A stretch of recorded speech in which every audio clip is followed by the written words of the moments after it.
The next pandemic is not a question of if, but of when. And we cannot afford to repeat the same mistake of the past. That's why WHO's member states are negotiating a new pandemic accord and amendments to the international health regulations to strengthen the legal framework for the global response to pandemics. And we can't stop there. We must follow through with national ratification and accountable implementation. For the sake of future generations, we must not go back to the old cycle of panic and neglect that left our world vulnerable. My amendment here is very simple. It says that if a treaty has a law in it that has the bearing on United States citizens, on our domestic activities, then it has to follow the lawmaking process of the Constitution. The World Health Organization's international health regulations, updated in 2005 and amended in 2014, claim to be designed to stop the spread of infectious diseases worldwide by requiring countries to report health emergencies and maintain strong surveillance systems in place, according to the Pan-American Health Organization. The resolution, including the amendments contained in document A77/A/COM./14, is adopted. But with new amendments set to kick in on July 19th, 2025, the clock is ticking, as unelected officials in Geneva will have the power to penetrate sovereign countries with lockdowns and amnesty. This amendment could hit the Western world in places like Australia, the US, the UK, and Canada, where people didn't vote for this oversight. Most people don't even realize it's happening. Add to that, digital IDs create another dystopian layer. It could lead to a surveillance-based technocracy where governments track every move. California's rollout of digital driver's licenses and a January 2025 executive order from former President Joe Biden are pushing this forward, turning phones into tools that could enforce global health rules. Worse still, this could spiral into dystopian outcomes like forced quarantines in isolated government camps, mandatory health implants for real-time monitoring, and a Chinese-style social credit system where compliance with the World Health Organization directives determines access to jobs,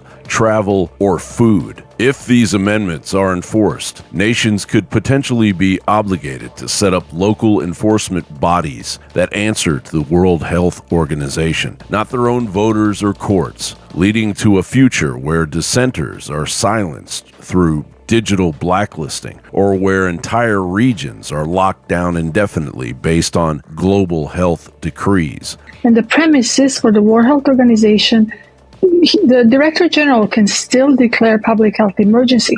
Sure, he kind of has to go to the committee and make sure that there is some kind of agreement, but he gets to appoint the committee members. So do you think there's going to be any resistance towards him declaring this public health emergency? No. We both know there won't be any. And he can still issue the quarantine, isolation, tell us what type of diagnostic treatments we have to recommend. He can restrict travel into the area. He can institute there is still that passport language is a little bit different, but it's still there. And the WHO has been counting on the fact that people will not pay attention, and if they try to pay attention, they will find it confusing and bureaucratic, and they will think the World Health Organization doesn't really have any power, and so they will just ignore it. And that is the opposite of the right reaction. We have to kill this off dead.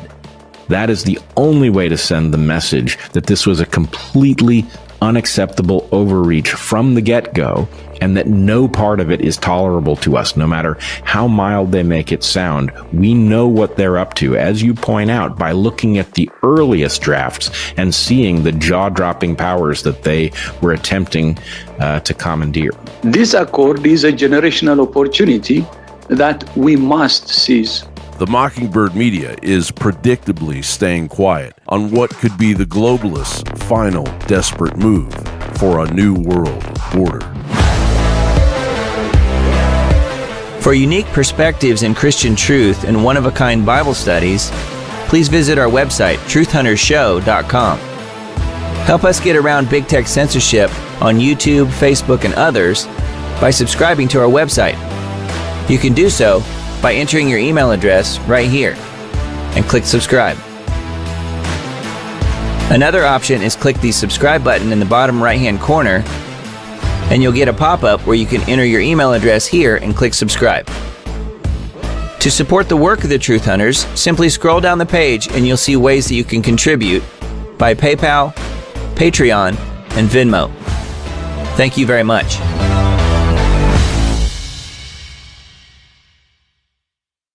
Hello, everyone, and welcome to the Diamond Report Live. It is your host, Doug Diamond, 10:07 p.m. on July 20th, 2025.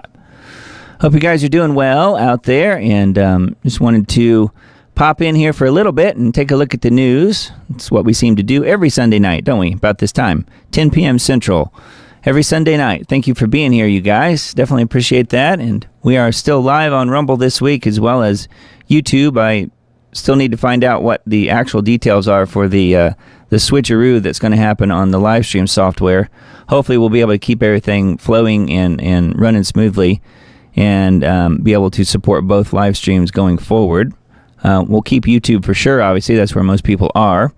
So you Rumblers out there, just stay tuned for further details. I should know more next week on that. They've put off their software upgrade for a little bit, and they're going to start charging me for having more than one live stream. At the same time, we have two concurrent live streams at the moment. So anyway, just a word of warning that will probably change either next week or the week after, and I will certainly let you guys know what is going on with that. And yeah, we may need someone to possibly step up and help fund that if we're going to keep both live streams going. So anyway, all that to say, hello and welcome. It is July 20th, the date that will live in infamy. That is, if you are a moon landing believer or not. I personally find myself in that second category. I don't think that the NASA moon landing on July 20th, 1969 ever happened. It was just a Hollywood production. That's what I think.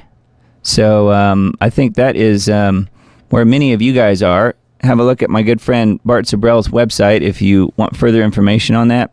I just pulled up his site because he's a friend of mine. I maintain his website for him, and we add new content every now and then, and there's some really good moon-related videos, moon fraud-related videos, as far as the moon landing in 1969, the way NASA says that it happened, supposedly.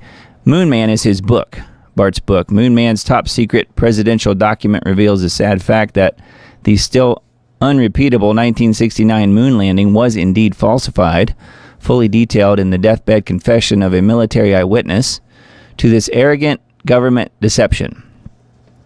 So I will leave that up to you guys if you want to investigate it further. Bart is not paying me to promote his book, but it is a really good book. I've read it, and note that the audiobook is also available if you guys care about that. He's got a few other books on his site as well, and it's Sibrel.com, Sibrel. Definitely worth taking a look at. So I want to start with that just because it is July 20th, and it's the, again, the infamous anniversary of the moon landing fraud. And then you might have seen the ad at the beginning of the show here for Truth Hunters. That is a site that I am a part of and built this site as well. And it's truthhuntersshow.com. Note there's two S's between hunters and show. So truthhuntersshow.com. It's my good friend Miss Lynn Liaz and I. It's mostly her stuff, mostly her content. It's really good stuff. And if you're interested in Bible studies and all things prophecy related to stuff she talks about and the stuff that I talk about, you will find that on truthhuntershow.com. So I urge you to go there and subscribe. It's totally free. Just drop your email address in as the promo video at the beginning of the show here said. So make sure you're on that list and you are going to get the updates when we put out new content on that site. So you don't have to worry about YouTube removing you from the subscription list if you happen to be someone who subscribes to either my channel or her channel, because you'll get that information on Truth Hunter Show. So feel free to take a look at that if you guys want.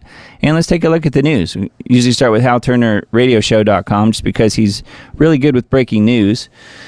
And as far as the first stories that I have pulled up from him, this is yet more on the whole Israel and Iran thing here. Gallant says Israel must attack Iran again, which is something we've been talking about a lot on this show just because we know that's what they want. They want more war. They can never get enough of their war, can they? Got to have more death, more destruction from the satanic cabal over there running things in the little country in the Middle East. Former Israeli Defense Minister Yoav Gallant says Iran is preparing for a large-scale preemptive strike against Israel. We have no choice but to strike Iran again, which means the Americans have to. I think that's what that means. The reaction by Iran was almost instantaneous. This is the quote on Iran's behalf here. Iran has officially stated that if Israel carries out an attack or any terrorist action at this time, it will be considered an official declaration of war. This time, Iran will not accept any truce and will show no mercy.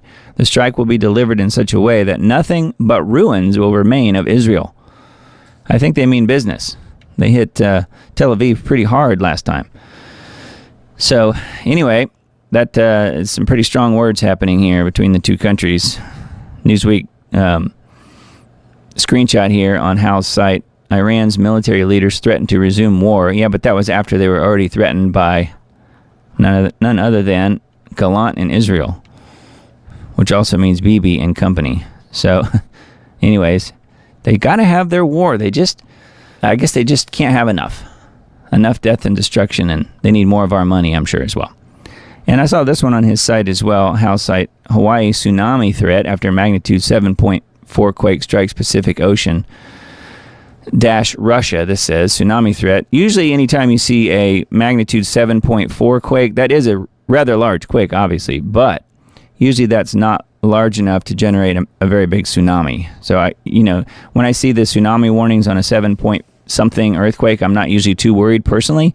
Of course, it would take an awful lot to affect me here in Tennessee, but you know what I mean. Usually 7-point-something, you're going to have a minor tsunami, if anything. It's the 8.0s, the 9.0s. Those suckers can really generate some massive tsunamis. So anyway, Hal was very concerned here on his site and put out a notice here on it.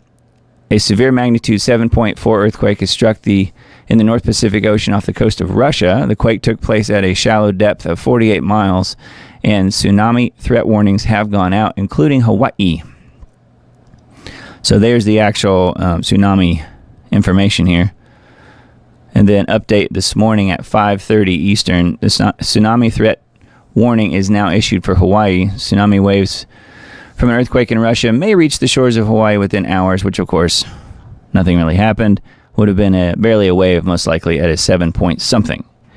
And just to give you a further idea here, I used to have Earthquake 3D installed I still do, on a different computer, but not on my live stream computer. So what I did was I pulled up the website, earthquake3d.com, and anyone can look at this, and you can see here, you can kind of manipulate the globe, and yes, it is a globe. You can manipulate the planet around a little bit, and you can kind of see some of the most recent activity. Earlier in the week, a few days back, there was a rather large quake in the Aleutian Islands area, and now we've got this one here as well over near Kamchatka, I guess, which would be over near Russia. So anyway, you guys can take a look at that if you want, earthquake3d.com. Kind of a neat site, and they have a really good earthquake software program that you can get and install. It's a one-time fee. I don't remember, maybe around $20 or so. It's pretty cheap. You can install it on your computer and manipulate and kind of play around with some of the information on there. And you can also access if you look here, the spinning cubes here, they are selectable. And by using these, you can also go to the USGS and some of the other earthquake feeds to get more information about those particular earthquakes. So I may go back and reinstall that program on this computer just so we have a little bit better version. I feel like the software version is much better than the version you can get for free on the website. So we may do that in the future. Because there was a point several years back where I would put on my Facebook page, just going off of the Dutch Sense method of earthquake forecasting. It's actually fairly easy to do to some degree. And I was doing that for a small, I would say for a fairly short period of time on my Facebook page a few years back. And it is possible to forecast earthquakes, believe it or not. Dutch Sense has been doing it for a long time. What I don't know is how active he is involved in it anymore. I sort of think he's taken a step back because he's had to. But anyway, I just wanted to show you guys that if you hadn't really seen this website before. It's kind of interesting, and there's some good free information on here as well. So anyway, enough on that. The other couple of articles I've got pulled up from Hal's site. This is from a couple days ago now, but it's still something to keep an eye on. Syria, possible coup d'etat in progress. This is the guy who was installed, essentially, into Syria once they ran off Assad. And now this guy seems to be not in good favor with Israel. Syrian leader al-Jolani leaves Syrian capital of Damascus, key city there, isn't it? At least biblically speaking. Leaves Damascus with his family. Report of possible coup underway. Now, again, this was 3 days ago, dated the 17th. There's a lot of misleading news circulating at the moment. All we know is that there are battles going on between the Bedouin tribes and the Druze tribes of the south, and Jolani is currently not in Damascus. That being said, he may be seeking refuge elsewhere for the time being. That doesn't mean that there was a coup or that he is dead. Waiting for further updates, in which there is one update here. The fighting is not being reported much, and al-Jolani whereabouts are unknown. The reports of Syrian government TV stations shut down at the moment might be linked to Israel wanting Jolani gone for not doing what he is being commanded to do, such as withdrawing from Suwaida. Israel wants a puppet Druze ethno-state as a buffer zone, and al-Jolani is not giving it to them. So there you go. If you are going against Israel, you are out. We know this, right? Anyway, something to keep an eye on. I don't think the whole thing in Syria is settled by far. I think it's a long way from that, actually. And you could be looking at a whole situation developing there if he indeed is in Damascus. And they hit Damascus pretty hard already with some a barrage of different missiles and stuff. And while I'm thinking about it, we can jump over here to my page on X, Diamond Report on X. And this is dated the 16th, which was right about when that article I just read was published. Damascus is where Paul converted from Jew to a Jesus follower. Why are the Christian historical sites being blown up? In this particular video here, I'm going to play it. You'll be shocked at how Israel has just blown this building to smithereens, and you've got all these cars and traffic and everything going by down here on the road. This is pretty shocking, actually. Well, at least it was to me. See what you guys think. This is from the 16th, a few days ago. يا شباب قصف جديد يا شباب قصف جديد مبنى هيئة الأركان خالص قصف جديد يا شباب قصف خذونا بسرعة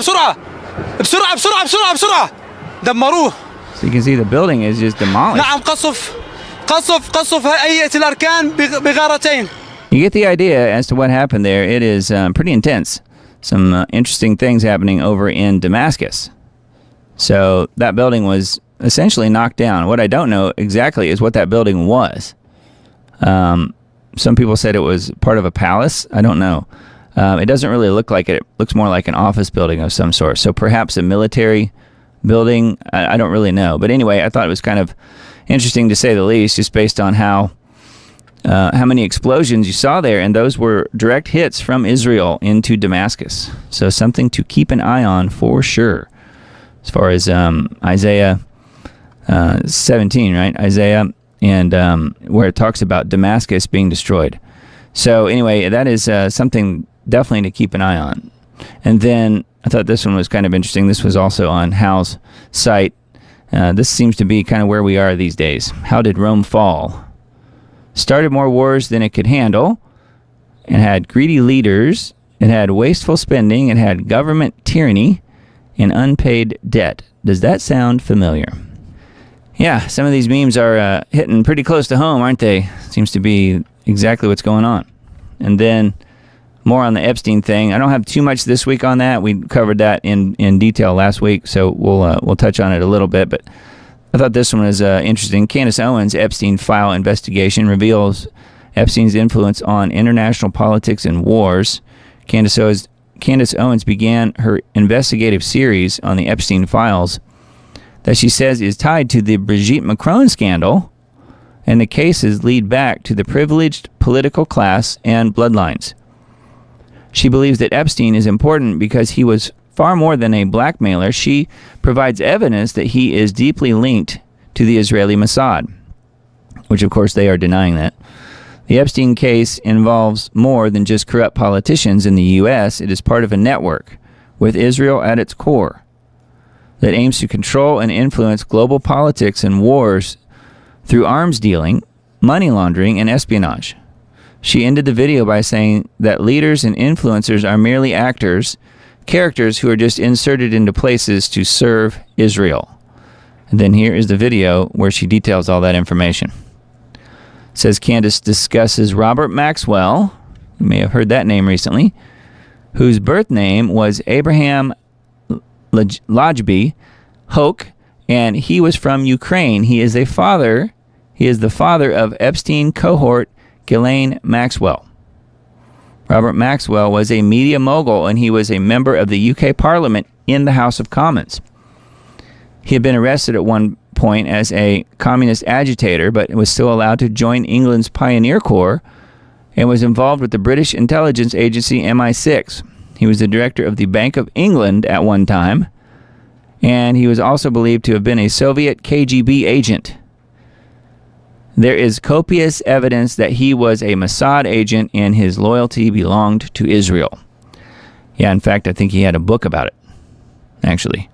So anyway, a lot of people are saying that, yes, and his daughter, Ghislaine, or however you pronounce her name, who is now currently serving 20 years for sex trafficking and whatnot, that in fact she was the big wig, she was the big cheese, kind of running the show, and Epstein worked for her. So I don't know. There's no way to know that, but it is kind of an interesting possibility. And looks like Candace Owens is on the job here on needtoknow.news. That's an embedded video, and it's a interesting article. There's a lot more there. We didn't cover the whole thing, but I thought that was a pretty good one, and certainly worth taking a look at if you guys want. And then this other article on needtoknow.news, Netanyahu regrets deadly attack on Gaza church after terse Trump call. The IDF, the Israeli Defense Force, struck Gaza's only Catholic church. 3 people were killed and at least 6 more were injured. Among the wounded was the parish priest. A man who was in the church said that the IDF targeted them. Netanyahu claimed it was an accident. Pope Leo called it a military attack on the church. So good for the new pope. Sources close to the Latin Patriarch of Jerusalem said that they believe the bombing of the Catholic Church may have been in retaliation for the meeting of Christian leaders in Taiba, a Christian town in the West Bank that has been under attack from Jewish settlers. So yes, Netanyahu says, it was just an accident. We didn't mean to do it. We didn't mean to keep, shooting the building multiple times. I think they literally shot it with a tank. Yeah, what we know for sure is that a tank, the IDF says, was by mistake. We are not sure about this, but they hit the church directly. Yeah, they shot it with a tank, and then they turned around and shot it some more with a tank, and then they shot it a few more times, and they said, oops, we didn't mean to do that, after they killed 3 people and injured 6. So anyways, not good. Not good. That is on needtoknow.news. Israel doesn't ever get held accountable for anything they ever do they? Nope. Because they are above the law. And then this one also on G. Edward Griffin's site is worth a look. This is a geoengineering report here, but this one's by Nicole Shanahan. It says, who's behind geoengineering and how we could stop it? Nicole Shanahan published a paper, Geoengineering, Who's Behind It and How We Could Stop It, with the help of a whistleblower. The paper exposes the federal funding of a consortium of 130 colleges and universities under the University Corporation for Atmospheric Research, also called UCAR, that manages the National Center for Atmospheric Research on behalf of the National Science Foundation. UCAR has received $230 million in direct federal funding. I wonder if that's through USAID or where. Dane Wigington said that chemtrails have been found to contain toxic nanoparticles that include aluminum, barium, manganese, polymer fibers, and surfactants. Chronic aluminum exposure is linked to Alzheimer's. Aerosol pollution is associated with asthma, chronic obstructive pulmonary disease, COPD, and endocrine disruption. Nicole Shanahan is an attorney, Robert F. Kennedy Jr.'s running mate in his 2024 presidential campaign, and the ex-wife of Google co-founder Sergey Brin.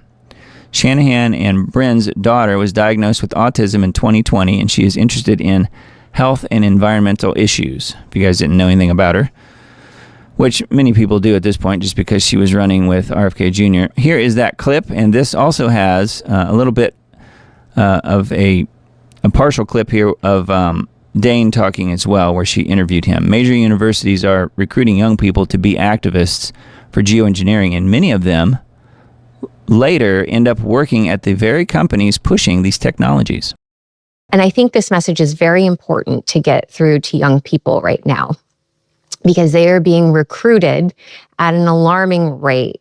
If you're at Harvard today or at Stanford, there is a geoengineering group at both of these schools, and they're recruiting young people to either, one, be activists for geoengineering, or they're being recruited to work at the firms that are responsible for conducting the geoengineering.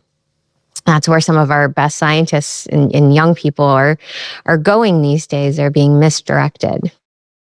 How do we stop the fear-mongering that states that don't throw the baby out with the bathwater?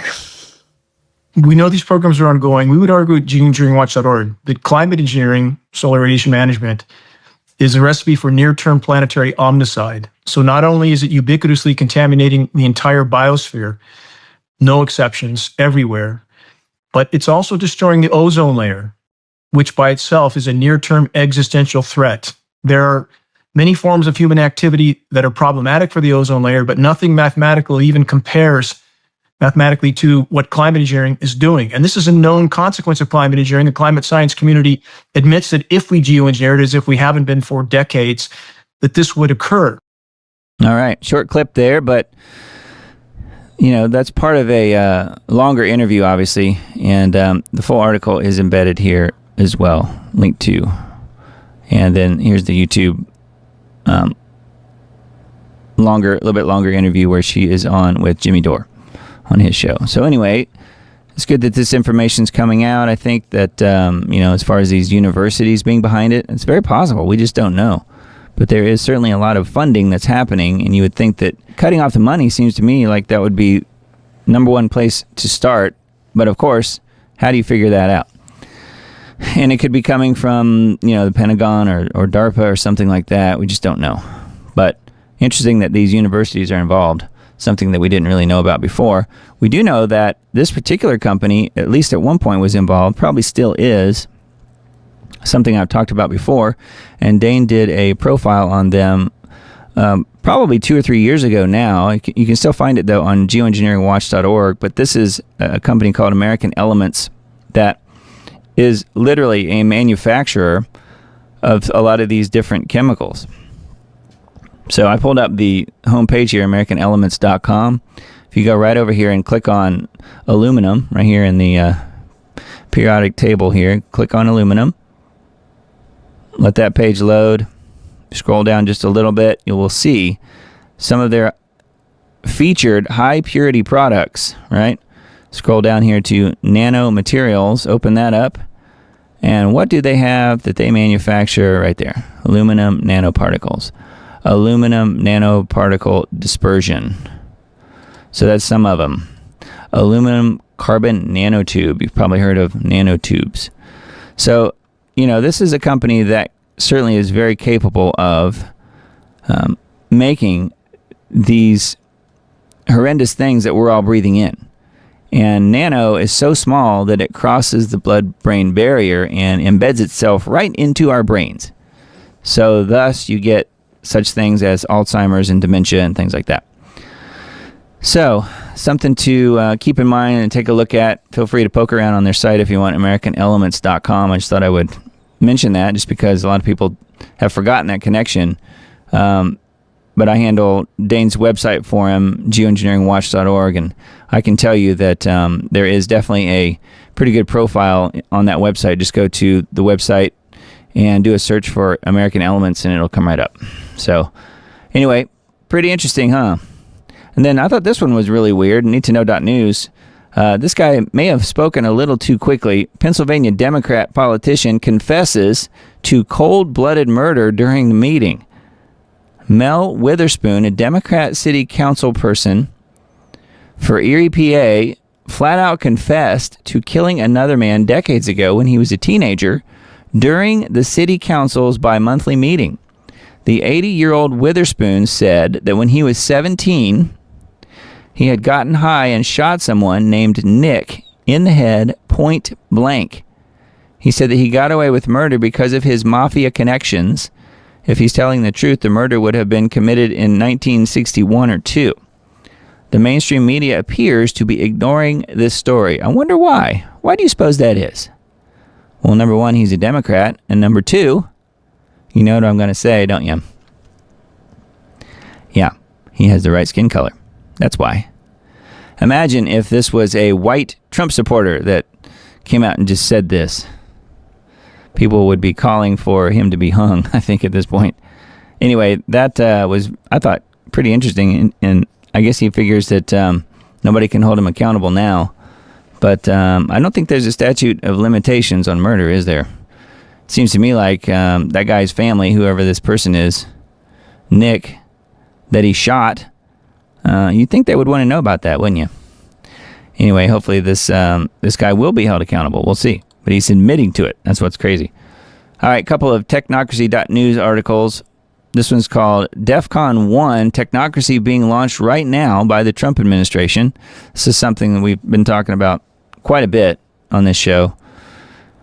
This is an article from Patrick Wood on technocracy.news. He says, I have warned about technocracy for almost 20 years, including 3 books and thousands of articles on the site. Now, it's too late to stop it. We have just passed a point of inflection where technocrats have seized control of the Trump administration. Trump's legacy will go down in history as Trump the technocrat. That might be part of it. I don't know that that'll be all of it. Yes, he was more than just complicit. He chose J.D. Vance as vice president and acolyte and creation of arch technocrat Peter Thiel. He appointed those technocrats in the first place who are swarming around Washington, D.C. He signed the enabling executive orders and the legislation like the BBB and the Genius Act. He is driving the adoption of cryptocurrencies to replace CBDCs in the campaign to get everybody outfitted with wearable tech to collect biometric data. He has brought in AI to run the government through Doge and signed a contract with Palantir to turn all government data into a Sauron-like panopticon. I know I will get massive feedback and massive pushback from the Trump supporters for calling him Trump the technocrat, but it is what it is. Face the music while it is still playing. Americans of all stripes need to join hands to destroy technocracy before it destroys us. It says, take these videos and others from technocracy.news and sit down with your friends and associates and lead them by the hand and watch them. So here are some of the there's only 2 here on this site, embedded videos here. Crypto exposed in a longer version of the same video, I guess, talking about crypto and CBDCs. So anyway, something to check out if you guys are interested in that. But yeah, Trump is definitely ushering in the techno revolution, and he has no idea, I don't think, how any of it really works. He is enabling it to happen and sees it as a really good business venture, I guess, and a way to make a lot of money. But yeah, then we kind of lose all of our rights in the process, don't we? So pretty interesting. So that's one of the articles that I have pulled up here. And then here's another one. How should Christians respond to transhumanism? Driven by a craving to be free from divine control, transhumans are sure that God made a huge mistake when he created the death gene. Well, we know where that comes from biblically, don't we? This now can be overcome, they reason, when genetic scientists figure out where he put it in the first place. Further, once they achieve the post-human immortality, they have no clear idea of what life would be like other than utopian. The transhuman error is rooted in age-old Gnosticism and scientism. And then he talks about his book here. Again, Patrick Wood is the writer of this article. Talking about transhumanism and how it relates to Christianity. Transhumanism has emerged in the early 21st century as a cutting-edge challenge to Christianity and other traditional religions, picking up on the Enlightenment idea of progress and promising to overcome all human ills, in particular suffering and death through science and technology, in the end perhaps dispensing with humanity itself. So yeah, that's obviously where they want to go with it. The people like Yuval Noah Harari, Ray Kurzweil, and others. So this is a pretty lengthy article here on technocracy.news. So that's one of the top articles they have on their site at the moment. And then this is the third one. Zuckerberg focused on building mega gigawatt sized data centers. So we've heard a lot of talk lately about the data centers for all of the AI that's going into the government, but many other places as well. Meta's proposed Hyperion, one of many, will scale up to consume 5 gigawatts of power, or enough to power between 3,750,000 and 4.5 million homes. Compare that to New Jersey, which had 3.8 million homes in 2024. What is in Zuckerberg's mind? He's sure to be doubling down, he is really sure that Meta will be the first company to achieve artificial superintelligence, ASI, which will give him control over the whole world. Again, according to the author here, which is Patrick Wood of that little blurb. And then there's further information on this particular site here. It's actually a Zero Hedge article, but it's talking about the data centers that Meta is going to be building. Meta shares rose during the U.S. morning cash session after Zuckerberg announced on Threads that the company is building several massive data centers to support its superintelligence ambitions. For our superintelligence effort, I'm focused on building the most elite and talent-dense team in the industry. We're also going to be investing hundreds of billions of dollars into compute to build superintelligence. We have the capital from our business to do this, Zuckerberg wrote. We're actually building several multi-GW clusters. We're calling the first one Prometheus. Wow. And it's coming online in 2026. We're also building Hyperion, which will be able to scale up to 5 gigawatts over several years. We're building multiple more Titan clusters as well. Just one of these covers a significant part of the footprint of Manhattan. So that's pretty amazing. Look at this. There's the actual overlay here. They've got Manhattan and they've got the Hyperion data center. I don't think they're actually going to put it on top of Manhattan, but they're just showing you size-wise, that's how huge that thing is. That is amazing.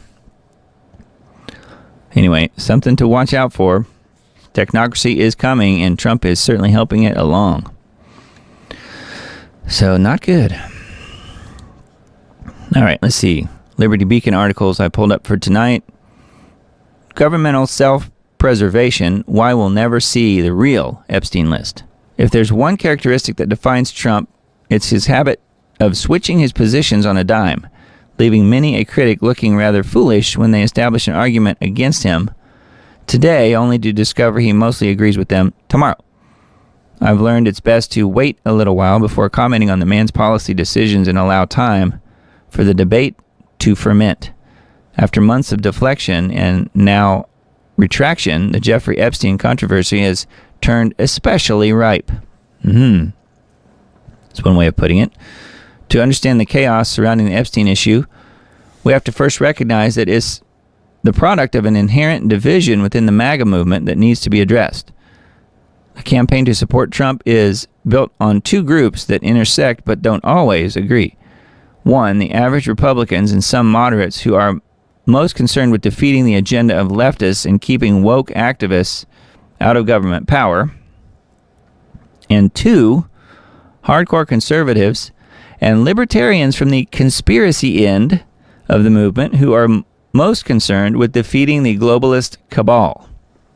I find myself enrooted in both camps, and I see both as essential, though it's clear to me that the goals of the second group are ultimately more important. To be clear, leftist saboteurs are a legitimate enemy that has been employed as a weapon against the rest of the populace. I'm growing especially tired of the laziness of libertarians who cry false left-right paradigm while forgetting the living hell we all experienced under the reign of Joe Biden and the Democrats. The differences between conservatives and leftists cannot be denied. Again, this is according to this article writer here. The country has at least been tolerable under Trump. No more transing or grooming of children in schools. No more Pride Month. No more pandering to DEI. No more open borders. No more federal accusations of conservatives being terrorists and a danger to democracy. If you can't at least give some credit for these changes, then you're not a serious person, and I have no time for you, he says, which I agree with a lot of that. He said in the end, the threat of the political left pales in comparison to the threat presented by the globalists. These are people with a Luciferian ideology of self-worship and moral relativism, and they are in positions of immense power, at least in financial terms. Though their political reputation in the U.S. is faltering, they still have near total control of the narratives in Europe, Australia, and Canada, not to mention invasive financial influence throughout most of the world. Look at it this way. Have you ever heard of a globalist being punished or arrested for their attempts to manipulate and corrupt the social and governmental institutions of any given nation? How many globalist NGOs have been shut down in recent memory? Isn't the U.S. still pouring tax dollars into globalist institutions like the IMF, the BIS, so Bank for International Settlements, through the Federal Reserve, the World Bank, etc.? So it goes on. There's quite a bit here. He makes some good points for sure. Anyway, that is a Liberty Beacon article, and certainly worth the read. And then this one as well, Betrayal of Every American, Barack Obama squarely in Russiagate crosshairs. New disclosures from a Tulsi Gabbard-led working group point directly to the top as the legacy of Obama's hope and change begins a plunge to the ocean floor. So this is a Zero Hedge article as well, and talking about Matt Taibbi. Barack Obama entered national politics with a smile and looked like hope and change amid rumors of family discord and disarray within the political party he once led. His face was hardened. He lately looks bitter, resentful, and exhausted by the act. In the wake of the reports released by fellow Hawaiian and former Democrat Tulsi Gabbard, he also has a new problem. It once seemed a lock that Obama would be remembered as the winsome hero of Shepard's Ferry's portrait, but Gabbard's documents place him at the center of an unprecedented act of political sabotage, committed in his last Oval Office days as a humiliated lame duck in the winter of 1617. The new director of national intelligence is targeting Obama's legacy and maybe even his freedom, detailing a treasonous conspiracy committed by officials at the highest level of our government, announcing that everyone involved must be investigated and prosecuted to the fullest extent of the law. So it sounds to me like Tulsi Gabbard is doing her job. Unfortunately, what that means is she will then refer that over to the Department of Justice, headed up by who? Pam Bondi, which means it will disappear on her desk, never again to see the light of day. Unfortunately, that's probably what's actually going to happen. You could keep your fingers crossed that something might actually happen as far as the DOJ doing something about this. But clearly there's evidence in what Gabbard's talking about here. Otherwise, she wouldn't have even brought it up. But I would just about bet money, though, on the fact that it will end up with Bondi and go nowhere. I think that's her job. I'm really beginning to think that. Give it to Bondi and it will disappear. She's the fixer. Just like Maureen Comey, she's the fixer too. Hand her the Epstein prosecution and hand her the Maxwell prosecution and hand her the Diddy prosecution, and she will botch it up just perfectly and will fix their problem. That's her job too.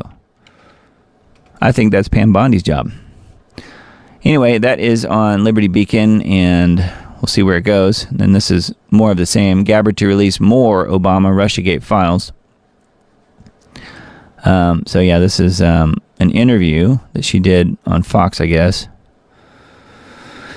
So, yeah, something worth looking at if you guys are interested in that. But that's Liberty Beacon as well. And then one more from there. Trump administration making progress at eliminating artificial dyes from food products. So you have to have your priorities, and this is important, don't get me wrong, but this may be about all that RFK Jr. ends up with in the end. I don't know, because it seems like everything he tries to do, the Trump administration basically reverses it. And we're going to look at that here and again in a little bit as far as the thing I mentioned last week with regard to fluoride. So anyway, this one, though, is talking about the food dyes. Federal agencies are making progress toward the Trump administration's goal of eliminating artificial dyes from food products in keeping with its Make America Healthy Again initiative that Trump touted during his 2024 election campaign. The International Dairy Foods Association has pledged to remove official food dyes like Red 40 and Yellow 5 from real milk ice cream sold in stores by December 2027. Why do they get 2.5 years? Why can't they just do it now? According to an announcement last week from the FDA, the Fraud and Death Administration, as I call them, and Departments of Agriculture and Health and Human Services. So, yeah, they're giving them plenty of time. They can just slowly ramp it down and continue to kill people for the next 2.5 years. It's fine. It's totally fine. Just take your time. You think they would give a murderer an extra 2.5 years to murder people slowly? I don't think they would. I mean, unless they were named Jeffrey Epstein or something like that. That'd be different. But clearly, something is amiss here. Not sure what's going on, but artificial dyes will be eliminated by, with sometime within the next 100 years. So don't hold your breath. So we'll see. We'll see where that goes. All right, Revolver.news articles. Meet the woman working inside Trump's DOJ. She's married to a radical leftist who doxes ICE agents. We always hear about the deep state operatives burrowed inside federal agencies, and anyone paying attention has seen it play out time and time again. But what if one of them isn't hiding at all? What if they're sitting right under Trump's nose, embedded in the DOJ, hiding in plain sight? And no, we don't mean Pam Bondi. This is someone else. The story is a bit convoluted, but let's start at the beginning with a left-wing group called ICE Block. This is a radical anti-ICE group that openly doxes federal agents and broadcasts the location of active enforcement teams. We've talked about that before. They have that app, ICE Block. But here's the kicker. The creator of this dangerous illegal site has a wife, and her name is Carolyn Feinstein. Interesting last name. And she works for the U.S. Department of Justice under the Trump administration. Here's a picture here. And if that's not bad enough, the ties get even more clear. It turns out the app is supposedly hosted on servers tied to her husband's own tech firm. This is raising serious questions about whether a federal insider, Carolyn Feinstein, is helping sabotage law enforcement from deep within the Trump administration. Are we looking at dangerous, violent corruption unfolding in plain sight? So, what is ICE Block? ? As we mentioned above, it's a doxing app for ICE agents. It was launched in April by developer Joshua, quote, Aaron. Remember, we saw the video, at least I remember going past it. I don't know if we played any of it. Joshua Aaron, note that he left his last name off of that article. His last name is Feinstein. This app lets users anonymously report ICE sightings to notify others nearby. The irony is that Pam Bondi has called out this app and how dangerous it is, yet the wife of the developer is working in her department. Yeah, so it might as well be her, huh? Attorney General Bondi has hit hard at a phone application that seeks to help illegals avoid deportation. Just calling it a phone application doesn't really give it, I don't think it really does it justice, does it? She warned IceBlock developer Joshua Aaron, again, last name Feinstein, that the doxing of ICE agents outlining the location of federal officials is a serious offense. And then talks a little bit more about the app. The app blew up almost instantly and sparked serious backlash. It was built to alert people when ICE agents were nearby, which is just a dressed up way of helping the illegals slip through the cracks and taking a swing at law enforcement.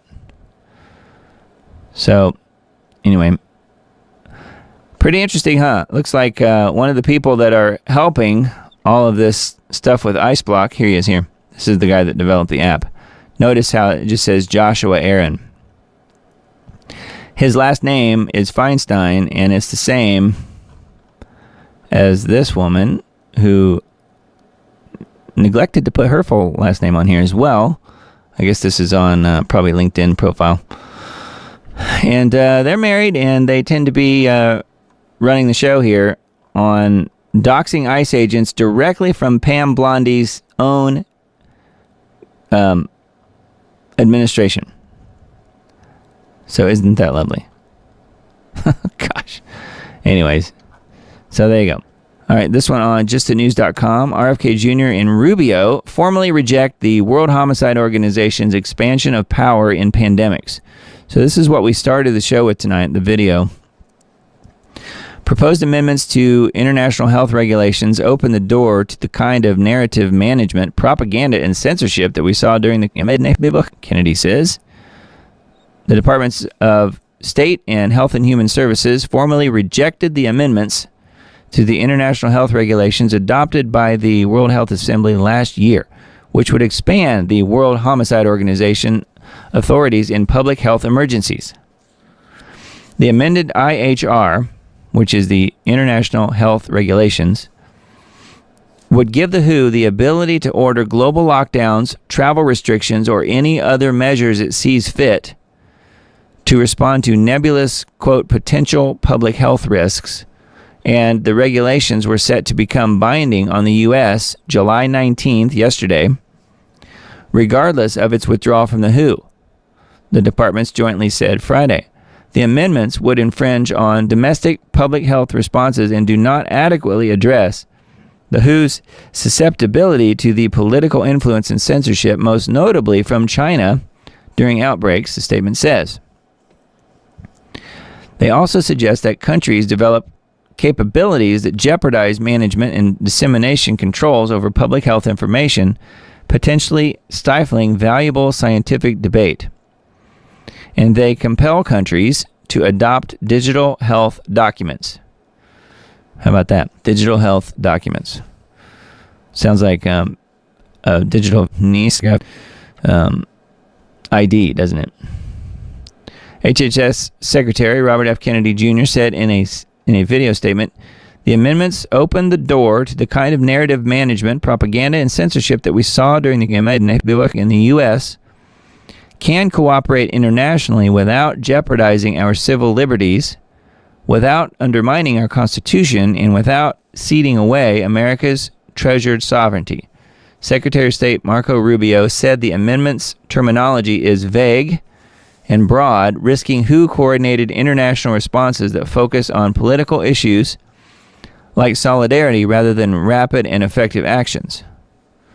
Republican members of Congress, including Wisconsin Senator Ron Johnson, sponsor of the No WHO Pandemic Preparedness Treaty, praised the action in another statement circulated by HHS. So I think this is good news.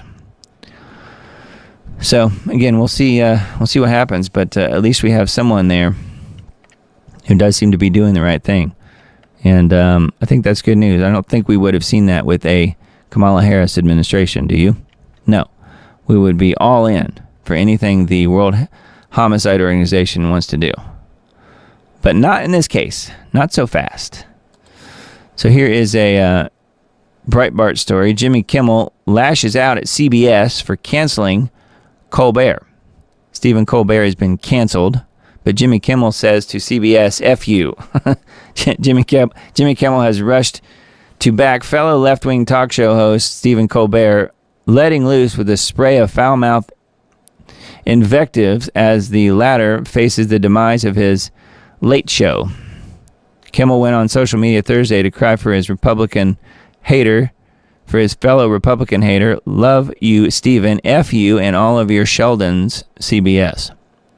Sheldons, I think Sheldon is the guy that's running CBS. The support came hours after CBS confirmed The Late Show with Stephen Colbert will not be renewed for another season. So that's good news. So bye-bye. He's been fired, though, because no one was watching. Very, very small audience. Anyways, I think, I'm trying to see, somewhere I saw that it will, this says it will be ending in May 2026 officially, so that's still quite a while. But anyway, bye-bye Colbert. I think that's good news. That is a Breitbart article. A couple of Times of Israel articles I pulled up. These are both about Mike Huckabee. Huckabee calls on Israel to aggressively probe terrorist murder of U.S. Palestinian in West Bank. In a highly rare statement weighing in on Israeli policy in the West Bank, U.S. Ambassador to Israel Mike Huckabee, who we've mentioned on this show before, says that he has asked Jerusalem to aggressively investigate the murder of Palestinian-American Saif Muzalit after he was allegedly beaten to death by settlers in the village of Shinjil near Ramallah last week. There must be accountability for this criminal and terrorist act. He was just 20 years old, Huckabee said. So it looks to me like Huckabee is actually spending some time over in Israel and realizing what terrorists these people are, the people that run it. And the mentality of the people that are controlling things over there. A devout evangelical Christian, Huckabee has long expressed support for Israel annexing the West Bank.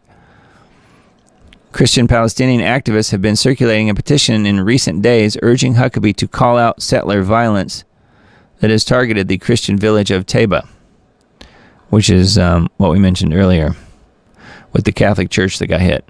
And then this is another article, same website, Times of Israel. Huckabee threatens to declare Israel does not welcome Christians as visa row blows open. U.S. envoy pins scathing letter to Interior Minister accusing Israel of blocking Christian groups from entering Israel and warning of reciprocal steps against Israeli visa seekers. So how about that? Sounds like Huckabee's actually standing up for what's right here. Let's keep reading. U.S. Ambassador to Israel Huckabee has threatened to publicly declare that Israel no longer welcomes Christian groups to Israel over what he said was Jerusalem's failure to approve tourist visas for evangelical missions. Yeah, that's right. You can't go and witness to people as a Christian believer over there. They will kick you out of the country or arrest you or whatever. The threat was issued in a letter that Huckabee sent on Wednesday to Interior Minister Moshe Arbel, which was leaked to Hebrew media on Thursday. Arbel pushed back on the allegations in a response letter that was obtained by Times of Israel, which is this website. Huckabee in his letter threatened to order his embassy to take reciprocal measures against Israeli tourists seeking visas to enter the U.S. Given Huckabee's long-standing support for Israel and close ties with the current government in particular, the rhetoric in his letter represented a shockingly quick deterioration. Yeah, that's because he's seeing it firsthand. But the issue at hand, the ability of Christian groups to tour Israel is close to Huckabee's heart, given that he has led countless such trips as an evangelical pastor of the past half century. So pretty interesting, huh? Sounds like Huckabee is, what did they say? Growing a pair. So yeah, it's pretty interesting that he's standing up for Christians and against Israel and what they're doing. So I think that's good news. Doesn't mean it will continue, but at least this is a bit of good news here. All right, and then Revolver.news, major plot twist in the Is Brigitte Macron a Man saga. We covered this last week, but I thought I would mention it again. just because I think there are a lot of people that probably don't really understand what's going on here. And this is, it is a major twist in a way. But again, we mentioned this last week. Major plot twist unfolding in the long running. Is Brigitte Macron actually a man saga? It is a doozy, and something not a lot of people saw coming. As you likely know, for years now, rumors have swirled that France's First Lady, Brigitte Macron, Emmanuel's wife, quote unquote, was actually born a male, specifically as a baby boy named Jean-Michel Trogneux. Of course, the legacy media has dismissed it all as tabloid trash and conspiracy nonsense, but the deeper people dug, the harder it became to ignore, and the more eyes started to open. Yeah, like if you see any of the pictures of her at the beach in her swimming suit, yeah, it definitely opened your eyes. And people grew even more intrigued when the French establishment treated the rumor like radioactive material. Doth the lady protest too much? But today, thanks to this new plot twist, those rumors just got a major boost of credibility. A Paris appeals court just cleared 2 women of defamation after they publicly accused Brigitte of being a man. The court ruled that it was not defamatory to make that claim, that Miss Macron was born a man, which means, like it or not, this theory is officially fair game in France now. The 2 women were originally convicted of defamation after participating in a 4-hour YouTube video where they claimed Brigitte Macron was born a man, but upon closer inspection, the appeals court ruled that their statements were not defamatory, but rather protected as free speech made in good faith. That means that they can now legally repeat their claims, and they will, likely, over and over. Yeah, well, they can talk about this. They can talk about Brigitte, apparently, in France, but I still think you cannot go criticize the illegals and the Muslim hordes who are moving in, who are being moved in to Europe and France in particular. I don't think you can criticize that. I don't think you would have free speech when it comes to that. Just an opinion here, but I think that's probably the case. So anyway, there's further information here about the whole Brigitte Macron thing. And here's a 4-minute clip from Candace Owens talking about it.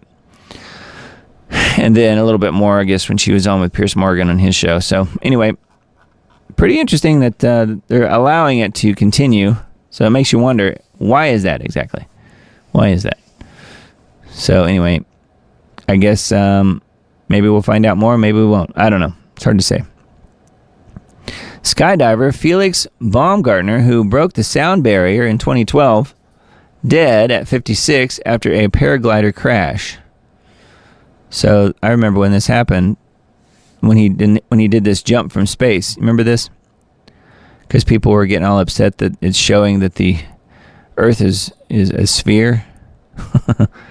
That's the main thing people were upset about. Well, anyway, this is the guy here. Skydiver, daredevil, and extreme athlete. Felix Baumgartner died Thursday. He was 56, the Austrian, who in 2012 became the first person to break the sound barrier with just his body. Died in a paragliding crash in Italy. Firefighters at the scene said Baumgartner's paraglider crashed into the side of a pool in the city of Porto Sant'Elpidio. Baumgartner, who is known as Fearless Felix, was most known for his 2012 skydive that broke the sound barrier. The stunt was part of the Red Bull Stratus project. You guys remember that?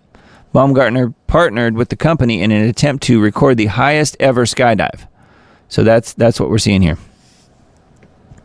And there he goes. It broke 3 world records. So there's the shot there that upset so many people. Oh my gosh, it shows the round Earth. It's a sphere. That's the real bad news, I guess, for most people. Anyway, I just thought I would bring this up just because it's sad that he died. It's weird that he crashed into a pool. How does that kill you? Crashed into the side of a pool.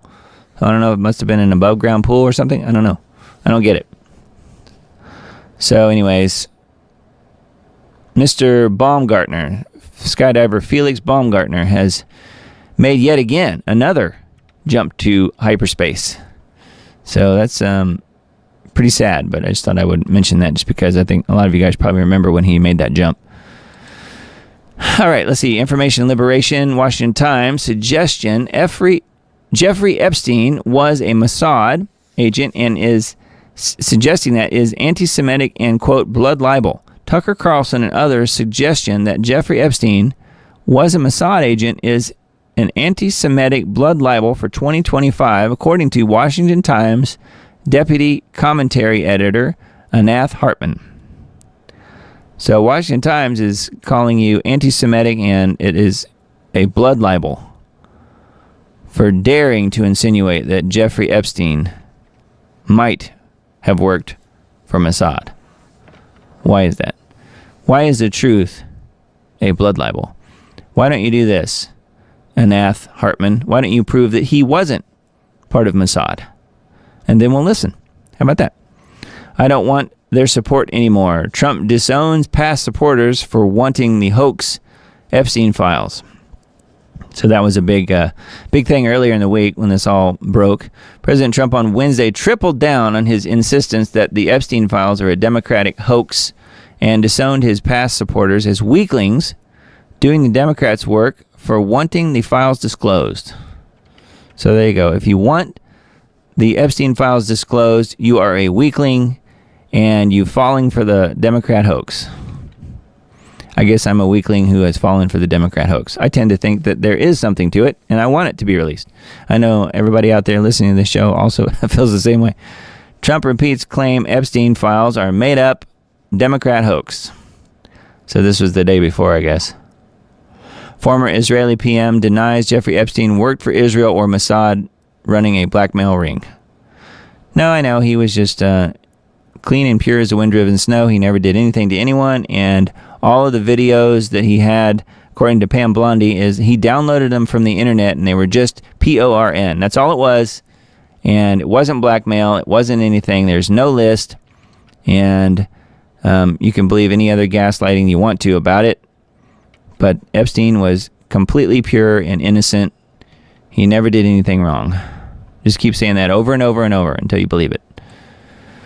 AG Bondi moves to unseal Epstein grand jury transcripts. Well, wait a minute. I thought he was innocent and there was no Epstein list. There was no client list. U.S. Attorney General Pam Blondie on Thursday night said she would ask a court on Friday to unseal grand jury transcripts from the trial of Epstein. It was unclear whether Bondi was referring to documents from Epstein's sex offender conviction or the federal charges against him from 2019. President Trump asked Bondi to unseal the transcripts, he said on Thursday, due to the flurry of publicity about the case. He said the release would end what he characterized as a scam perpetuated by Democrats, which it doesn't really surprise me. I do think that they were manipulating some of the information. That doesn't mean it's all fake, but I'm sure there was some lies coming out as truth as well. There's no way to know, especially it was in the hands of Democrat administrations for many years at this point. So yes, they probably did manipulate the information. I don't doubt that. But that doesn't mean it's all fake and then didn't happen and Epstein was innocent, which is almost where they seem to be going with this, it seems to me. The president wrote several social media posts in the last few days that accused his opponents of creating the Epstein files and spreading lies about them. See, I don't think that's true at all. Trump also said he would sue the Wall Street Journal and its owner for publishing a story that claimed the president sent Epstein a body birthday card alluding to what he called Epstein's secrets. The letter was fake, Trump said. And who knows? They could easily have made something up like that just to try and frame Trump, but it could also be real. We just don't know. There's no way to know. There's no way to prove it. What brought the Epstein case back into the spotlight? Justice Department and FBI last week released a memo that concluded Trump didn't keep a list of clients and committed suicide, contrary to popular theories that his 2019 death was a result of foul play, which we covered all that last week. So, and I did clip that out of last week's show, by the way. There is a special about 30-minute clip of all of the Epstein stuff in one video clip last week where I go into the details of he liked to watch, according to the files that we were going through last week, that Trump was not involved in a lot of the, let's just call them naked parties. He wasn't necessarily involved in that, but he did like to watch, which means he was present and apparently was involved to some degree with some 13-year-olds and possibly 12-year-olds. And 2 that are mentioned in that particular article. Yes, they are all a pit of vipers, Susan says. I agree. And Trump is definitely connected, in my opinion. You can decide on your own terms whether or not you think that's true. We went through all that last week, though, and we won't bother rehashing all that again this week. However, I do think it's pretty interesting. They're going to be unsealing the Epstein grand jury transcripts. We will see if that even matters. It might be heavily redacted and barely even able to read. Every 100 words or so, there might be a word we can read. I don't know. Seems to be that's like the way they tend to do those things. I thought this one was kind of interesting just because this one's a little closer to home, at least for me. Noam slams the Nashville mayor, highlights crime among illegal migrants. The Homeland Security Secretary, Barbie Noam, Kristi Noam, gave a Friday morning update from Nashville about immigration and customs enforcement operations within the region and the country. Immigration officials arrested almost 300,000 illegal migrants since Trump resumed office in January, she noted. About 70% of those arrests have criminal convictions or charges pending against them. Over 600 known or suspected terrorists have been deported, along with thousands of gang members. She specifically highlighted a swath of criminal migrants arrested in the Nashville area since January, including, so that's where I am, by the way, you guys, an Iraqi man with previous convictions of rape, larceny, and false imprisonment, a Guatemalan individual charged with 3 counts of child rape, sexual exploitation of a minor, and identity theft, an El Salvadoran man with MS-13 gang ties, who is the subject of an Interpol red notice and wanted for aggravated murder in his home country. These are quite the winners, aren't they? 2 Venezuelan nationals with ties to the gang Tren de Aragua, charged with promoting prostitution and evading arrest. A Venezuelan man charged with homicide for allegedly stabbing his own wife to death. She noted that the previous arrest of the Salvadoran man, Kilmar Abrego Garcia, who was arrested and accused of being an MS-13 member earlier this year. He was temporarily deported to a Salvadoran prison, but is now in Nashville facing federal human trafficking charges. Anyway, and then further information about that. Noam accused Nashville Mayor Freddie O'Connell of refusing to cooperate with ICE agents in the city. O'Connell is publicly revealing ICE agents' information and encouraging people to work against them. Work against them. I would say probably harm them is what he's wanting. Sounds like. He's now forcing all city employees to document every single interaction that they have with federal immigration authorities, she added. O'Connell is playing politics and is risking people's lives. World Outreach, which is this website, they reached out to O'Connell's office for comment on Friday afternoon. The story will be updated if and when a response is received. So my guess is they will ignore. That's what the Democrats always do. They just ignore. When you bring anything up and try to talk to them, they ignore you. That's what they do.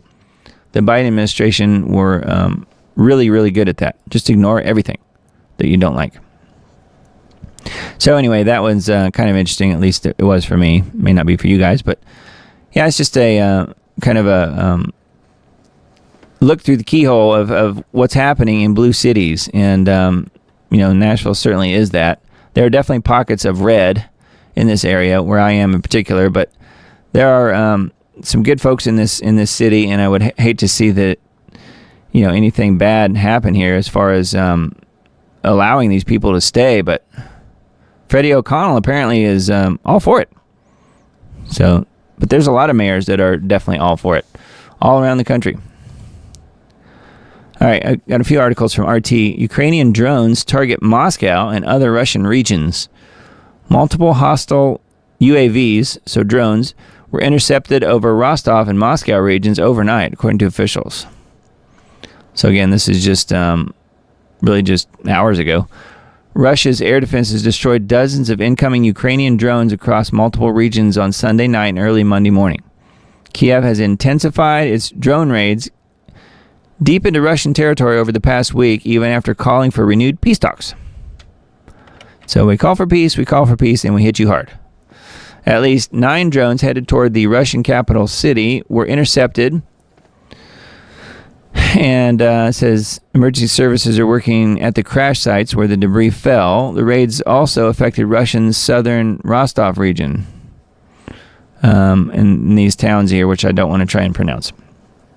There were no casualties, according to the governor, but one drone damaged the old control room of a railway station in a mining settlement, and debris from another one struck a private house, a summer kitchen, and 2 cars in a nearby village.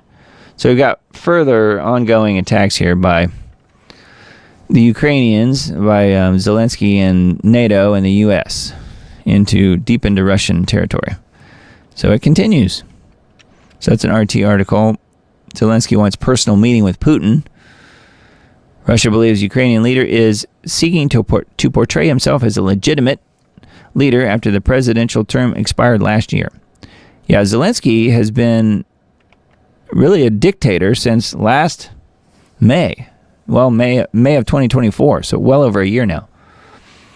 And they're trying to say that he is a legitimate leader, but of course he's not voted in anymore. They couldn't have an election now because he would be voted out. So therefore he is a dictator. Ukrainian leader Zelensky has once again called for a personal meeting with Putin, saying that the only way to ensure that there will be secure and lasting peace. Moscow considers this pointless until the country's delegations find some common ground. Putin offered in May to resume direct negotiations from the point at which Ukraine unilaterally abandoned talks in 2022. However, Zelensky challenged him to come and meet in Istanbul personally. Ukraine eventually agreed to send delegation amid reported pressure from Washington, and since then the sides have held 2 rounds of talks, resulting in prisoner exchanges, but no breakthrough toward ending the conflict. So yes, another attempt, I guess, of making Zelensky look legitimate. I tend to agree that that's probably at least in part what's going on. So that's a RT article, and then this one as well. U.S. territory bans transgender surgery for minors. Puerto Rico's new law includes a prison sentence of 15 years and a $50,000 fine, and the revocation of all licenses and permits for violators. Puerto Rico has enacted a new law banning sex change surgery and hormone therapy for individuals under 21. How about that? Signed into law on Wednesday, introduces harsh penalties, including up to 15 years in prison and fines up to $50,000. I don't think you would see that with a Kamala Harris administration. Do you? Anyway, more good news. And then another Boeing article. Boeing engine catches fire during takeoff. Every week we have to talk about Boeing, don't we? The Delta flight en route to Atlanta was forced to return to LAX due to the incident. Delta Airlines Boeing aircraft bound for Atlanta forced to return to Los Angeles for emergency landing on Friday after one of its engines caught fire shortly after takeoff. A lot of that going on. Then dramatic footage captured by onlooker from the ground, widely shared on social media. All right, I guess we have to watch it. Let's see what happens. Yeah, so you can see the engine on fire there. Wow. No injuries were reported, but the engine is on fire. So it makes a loop and lands back down again in LAX. So welcome to Boeing. Yeah, incident is the latest in a series of events that have heightened concerns over air safety in the U.S. It doesn't seem to be getting any better. I don't know what the deal is here, but does Boeing need to recall all of their planes and just check them all? Or what? I don't know. Anyway, that is a RT article. And then, let's see. Counterfeit Israel. How Satanism is running rampant in the Holy Land. Israel has more Satanists, occultists, and Luciferian initiates per square foot than any nation on earth. So this is a Substack. I mentioned them before. It's called Insight. What is it? Insight to Insight. In the Negev desert, beneath the black sky of Israel, of Israel's southern frontier, there's a fire that should never have been rekindled. Thousands gather under its light, painted, pierced, and possessed. They form tribal circles around massive effigies built for destruction, idols shaped like serpents, beasts, distorted gods, or geometric thrones. Women writhe to the rhythm of drums, their naked bodies smeared with ash and symbolism. Men scream invocations while flames roar upward, consuming temples erected for the sole purpose of their own annihilation. This is not art. This is not cultural expression. This is not a secular celebration of creativity. This is Midburn, Israel's official offshoot of Burning Man. And it's the literal resurrection of the fertility cults of Canaan, revived not in secret, but with pride, ritual, and ceremony. Midburn, again like Burning Man, Midburn takes place in the very wilderness where Yahweh once thundered his commandments from Sinai. It is hosted in the same soil where Israel once trembled in the presence of divine fire. Only now the fire has changed hands. Instead of blood on the doorpost, there is neon paint and synthetic ecstasy. Instead of covenant, there is carnality. Instead of worship, there is mass fornication under the sky of shooting stars and acid hallucinations. The temples are built and burned as acts of liberation. But the liberation is from Yahweh, not from bondage. These are altars, not art installations.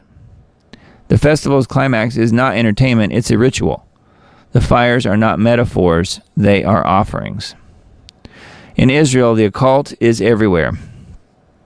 So this goes on. There's a lot of details here as to the history and where else that they're talking about. But yeah, I mean, some scary stuff. It's about as evil as it gets, isn't it? So there's a lot of detail on this article. This is, again, on Substack.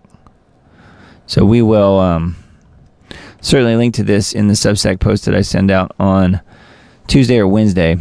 It's becoming Wednesday more and more for me just because of my schedule. So anyway, you guys that are here tonight will definitely get the early bird access to the stuff that I put out just because, you know, it goes from Sunday night to eventually being put out, hopefully at some point Monday. If not Monday, then it's Tuesday. And then the email with all of the links goes out Tuesday or Wednesday. So you're kind of getting a little bit further into the week. Unfortunately, I don't really like to do it that way, but I have to just based on my schedule and how long it takes to get things done. I'm a one-man band around here. I'm doing everything. So I don't have a staff. It's just me. Anyways, I thought that was pretty interesting. That's a Substack post called Insight to Insight. So you guys can certainly look that up if you are interested. Zero Hedge article, China warns of rogue robot troops unleashing Terminator-style indiscriminate killings, which kind of reminded me of the whole talk about the 250 million strong army or whatever. That's why I wanted to take a look at this article. I just found the link in the article headline and thought it was kind of interesting. Concerns are mounting in China as the communist superpower advances humanoid robot development to replace human soldiers on the battlefield, prompting calls for ethical and legal research into this Terminator-like technology to avoid moral pitfalls. Yes, well, they want to replace humans with robots, certainly on the battlefield, but I would say in just about every possible instance. I was looking to see numbers-wise what they're talking here. Even if a humanoid robot becomes mature and widely used in the future, they will not completely replace other unmanned systems. Talks about the U.S. Army and what they're doing. We are bridging the gap between humans and robots, making them more intuitive, responsive, and ultimately more useful for the soldier. Anyway, yeah, it got me thinking about the whole Revelation thing with the 250 million strong army. So I don't know. Very interesting. Could be robots, and it could be China, as I postulated in one of the early end times dates videos. I think it was maybe End Times Dates Part 2, where I talked about that. It goes back to 2019 or so, available on my YouTube channel. But yeah, pretty interesting. China could very well be the starting point for all of that. Talking about the Book of Revelation stuff. Autopen scandal just took a sharp U-turn. Controversy surrounding Joe Biden's last-minute Autopen pardons is heating up, fast and furious style. What began as little whispers here and there about his mental decline and shady late-night decisions has exploded into a full-blown scandal, with evidence now piling up that reveals an Autopen was used to issue sweeping pardons for high-profile political figures like Fauci, General Milley, and the J6 committee. These preemptive pardons raised a lot of eyebrows from the start.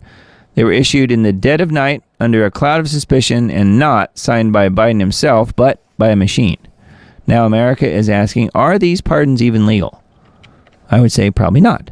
Also, you have to keep in mind that they were used by an administration who was put into power through brazen election fraud and didn't even win the election. So I would say there are two layers there of where they're not legal. But the big key question here is, will anything ever happen to any of these people? I am not holding my breath. I sincerely doubt it. I doubt it. Unfortunately, I hate to say that, but nobody is being held accountable by the Trump administration at all. No one. Unless, of course, you are anti-Semitic. If they characterize you as someone that's against Israel, oh, you can believe they will hold you accountable. That is not acceptable. You will serve your time, you will do whatever, you will be deported or whatever. If you are anti-Semitic, they will come find you. Autopen, not so much. Not a big deal. Pardoning everybody who did anything wrong during the Biden years, it's fine.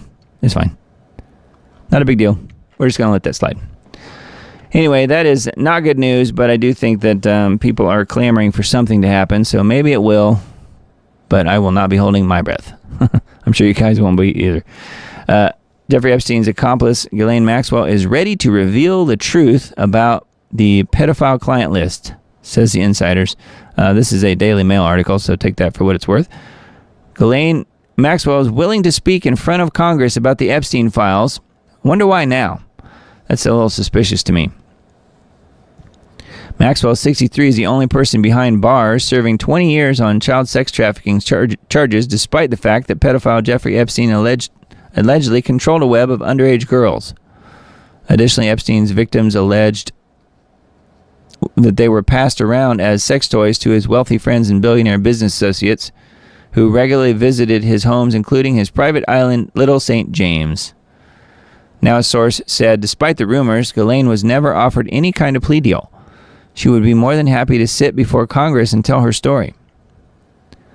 Yeah, you can bet that won't be televised, wouldn't you? Anyways, she was convicted in 2022 over her role to exploit and abuse multiple minor girls with Epstein over the course of the decade. So, I don't know. I'm not sure that this is actually going to happen. They don't want to hear what she has to say because she might implicate them. I don't think they can take that chance. Do you? Meaning the people in Congress, or Trump, or whoever. Now, maybe she wants a pardon. I don't know. But it is interesting, the timing of this, how this has all come about recently. So we will see. We will see. That's a Daily Mail article.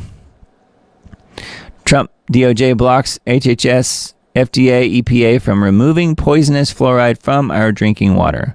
Let me read that again.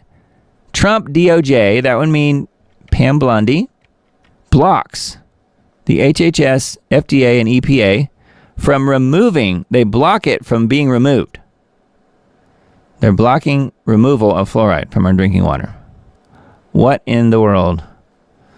The Trump DOJ is appealing a federal court decision that would force stricter fluoride regulations effectively defending water fluoridation. A practice has been in place since the 40s. So again, with friends like this, who needs enemies? Mm-hmm. Yeah, the Trump administration watching out for us, making sure we have plenty of fluoride to go around. Yeah, that is not good. I don't understand what's going on with that, but obviously somebody's been bought off somewhere. Who knows? But yeah, RFK Jr. does want to remove the fluoride. Obviously, this is who they're talking about here. HHS, that's him. They want to get rid of it, but Trump has, meaning Bondi and Trump, have reversed what RFK Jr. wants to do as far as removing the fluoride. They say, nope, you're keeping it in. Do you think your student can pass an AI literacy test? A concerning new study says otherwise. In an era where AI tools are becoming as common in classrooms as textbooks, a new study suggests that most students don't actually know how to use them very well. Despite the widespread adoption of generative AI systems like ChatGPT, Gemini, and Claude, researchers have found that university students, so this is at the college level, overestimate their ability to engage with these technologies, and that illusion of competence could have real-world consequences. Set to be published in the December 2025 issue, so a few months out, of this magazine called Computers in Education, Artificial Intelligence, a paper written by Monash University researchers, introduces the Generative AI Literacy Assessment Test, GLAT, G-L-A-T, Generative AI Literacy Assessment Test. This pioneering exam is the first of its kind, designed not only to evaluate students' ability to use generative AI tools, but also their capacity to comprehend and ethically apply them. That's interesting that a test could prove ethics here. While nearly all study participants claimed to have some level of proficiency with AI chatbots, only those with high GLAT scores were able to successfully navigate tasks that required analyzing complex data using AI support. In contrast, self-reported expertise had little to no predictive power. This finding suggests a critical gap between perceived AI literacy and actual competency, one with implications not just for education, but for national security, workforce preparedness, and the growing information warfare landscape. So there you go. Thought that was pretty interesting. They're saying most students are assuming that they have better AI skills than they actually have, according to this test. So there's a lot here on this article. It's on The Debrief, which is a website I've mentioned before, thedebrief.org. So again, we'll link to this in the Substack post that I send out. And then Singularity Hub article that I found, AI might now be as good as humans at detecting emotion, political leaning, and sarcasm. Wow. Maybe machines aren't so hopeless at detecting nuance after all. Sarcasm. Interesting. When we write something to another person over email or perhaps on social media, we may not state things directly, but our words may instead convey a latent meaning, an underlying subtext. We also often hope that this meaning will come through to the reader. But what happens if an artificial intelligence system is at the other end rather than a person? Can AI, especially conversational AI, understand the latent meaning in our text? And if so, what does that mean for us? Latent content analysis is an area of study concerned with uncovering the deeper meanings and sentiments and subtleties embedded in text. For example, this type of analysis can help us grasp political leanings present in communications that are perhaps not obvious to everyone. Understanding how intense someone's emotions are or whether they're being sarcastic can be crucial in supporting a person's mental health, improving customer service, and even keeping people safe at a national level. Or maybe not. These are only some examples. We can imagine benefits in other areas of life, like social science research and policy making and business. Given how important these tasks are and how quickly conversational AI is improving, it's essential to explore what these technologies can and can't do in this regard. Work on this issue is only just starting. Current work shows that ChatGPT has limited success in detecting political leanings on its news websites. Another study focused on the differences in sarcasm detection between different large language models. The technology behind AI chatbots such as ChatGPT showed that some are better than others. Yes, do you have sarcasm detection? That's pretty funny. Anyways, pretty weird. I didn't realize this research was going on, but I guess it kind of makes sense. They want AI to understand everything that we do and say, don't they?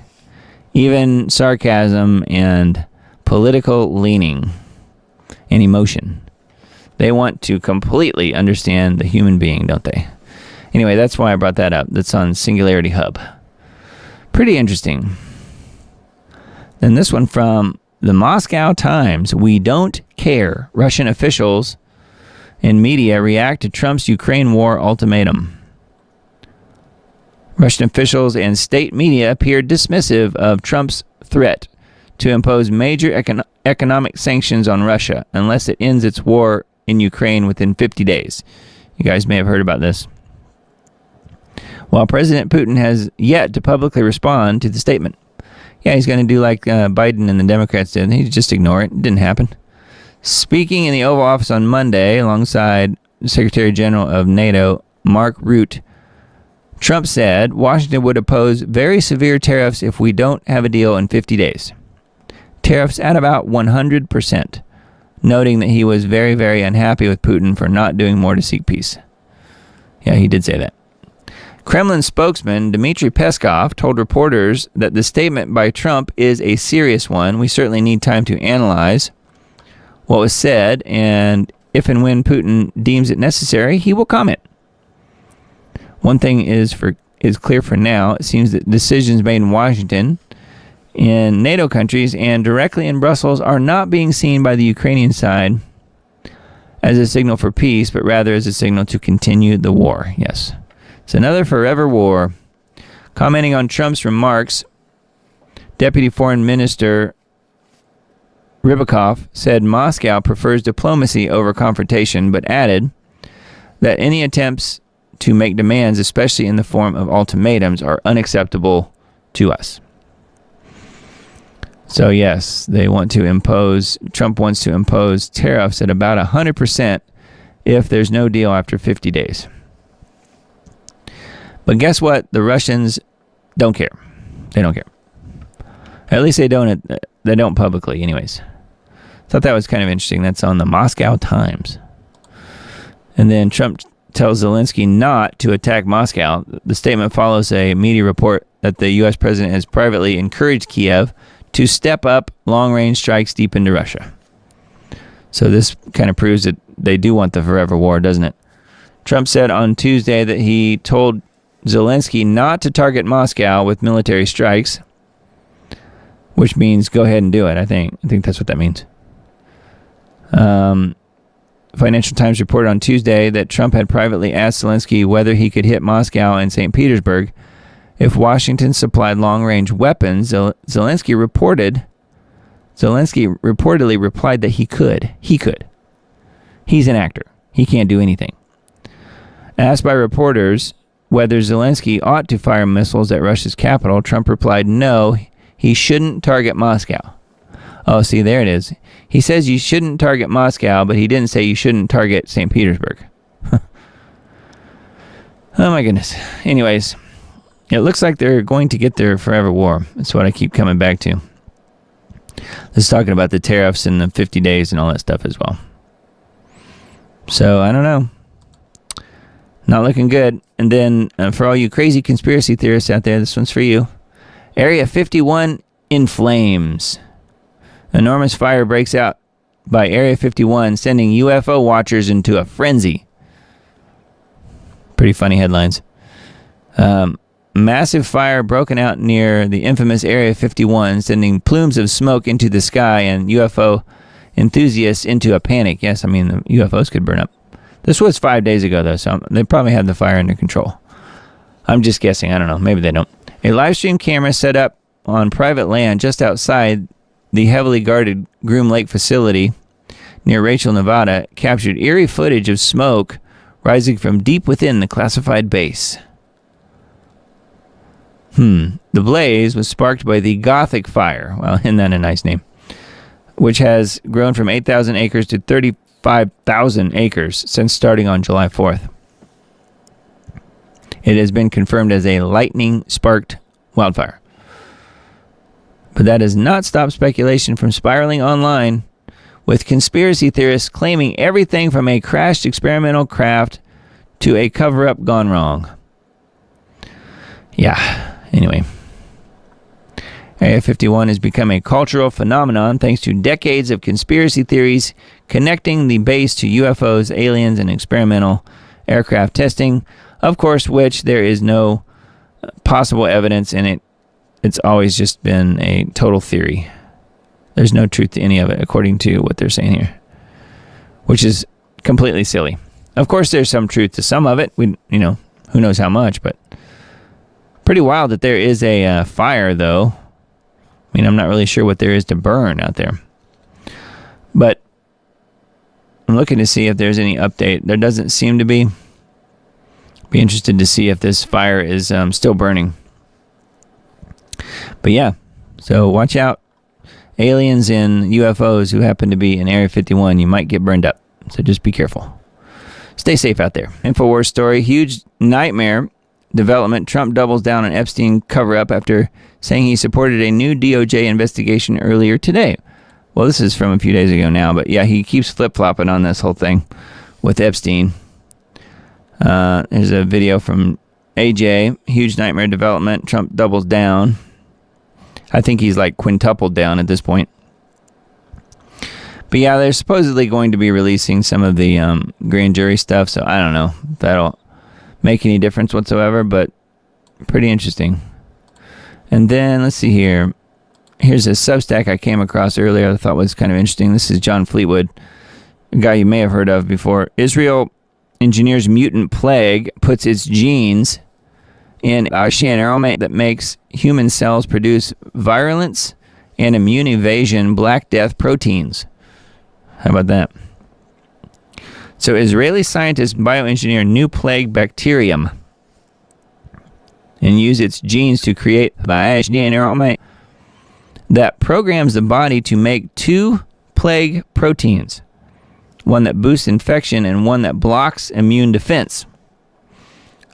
In a deeply troubling development, Israeli military scientists have genetically modified two of the deadliest bioweapons known to man.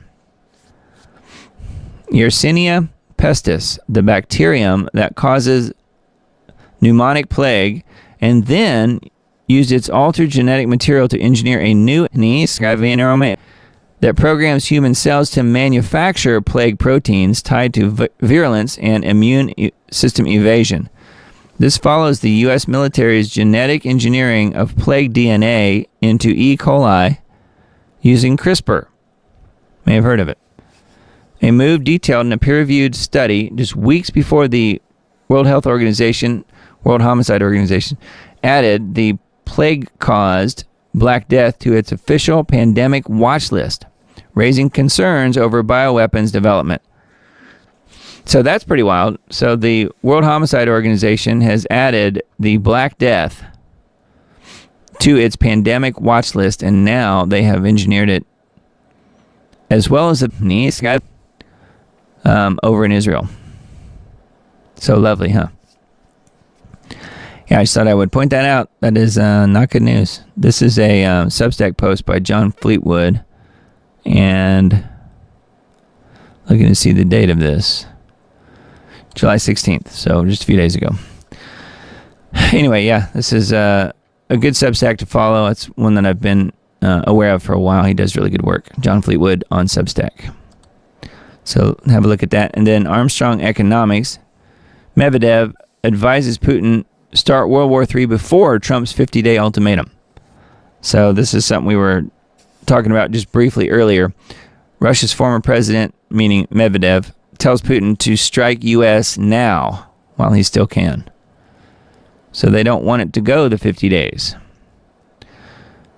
After reading you for more than 10 years, I understand that you are the best at geopolitics because you honestly know history. Medvedev has called on Putin to consider preemptive strikes against the U.S. and its allies in response to Trump's, quote, theatrical 50-day deadline. what would your advice to Putin be, since no leader can do what Trump has demanded in remaining in power? Yeah, anyway. Then some people, I guess, have given their input here on what they should do. So, but yeah, this is the whole good cop, bad cop thing. I mean, Putin has remained quiet on this so far, but Medvedev is definitely playing the role as the bad cop, and he has been for some time. But I think that is exactly what they have in mind. So that's on Armstrong Economics. So that is definitely something to keep in mind. And that Medvedev is trying to push Putin into striking before the 50-day ultimatum. So that is not good, man. And then WLT report breaking, Netanyahu announces Israel is going to occupy southern Syria. Of course they are.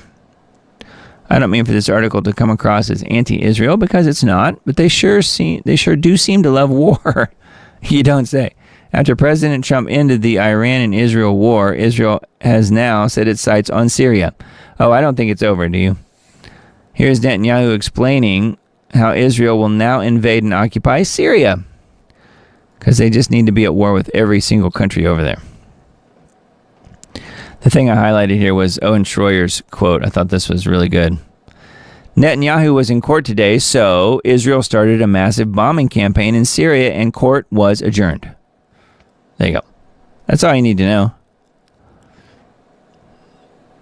Here's what it looks like in Damascus right now. I played that clip earlier. Here's a quick summary of all we know so far. Israeli airstrikes in Syria. Rocket fired from Syria. Impact on Netanyahu's trial. Diminished Syria deal prospects. Druzy civilian protection. Ceasefire beginnings and fragility. Regional and international reactions. Human and material toll. Strategic positioning of Israel. And warnings and deterrence. So it looks to me like Israel wants to be literally at war with everyone in the Middle East. Yeah, they are our greatest ally, after all. Yes, exactly. They think they are. Forbidden knowledge. I found one article on here I thought I would mention. 6G rollout. The user as programmable substrate.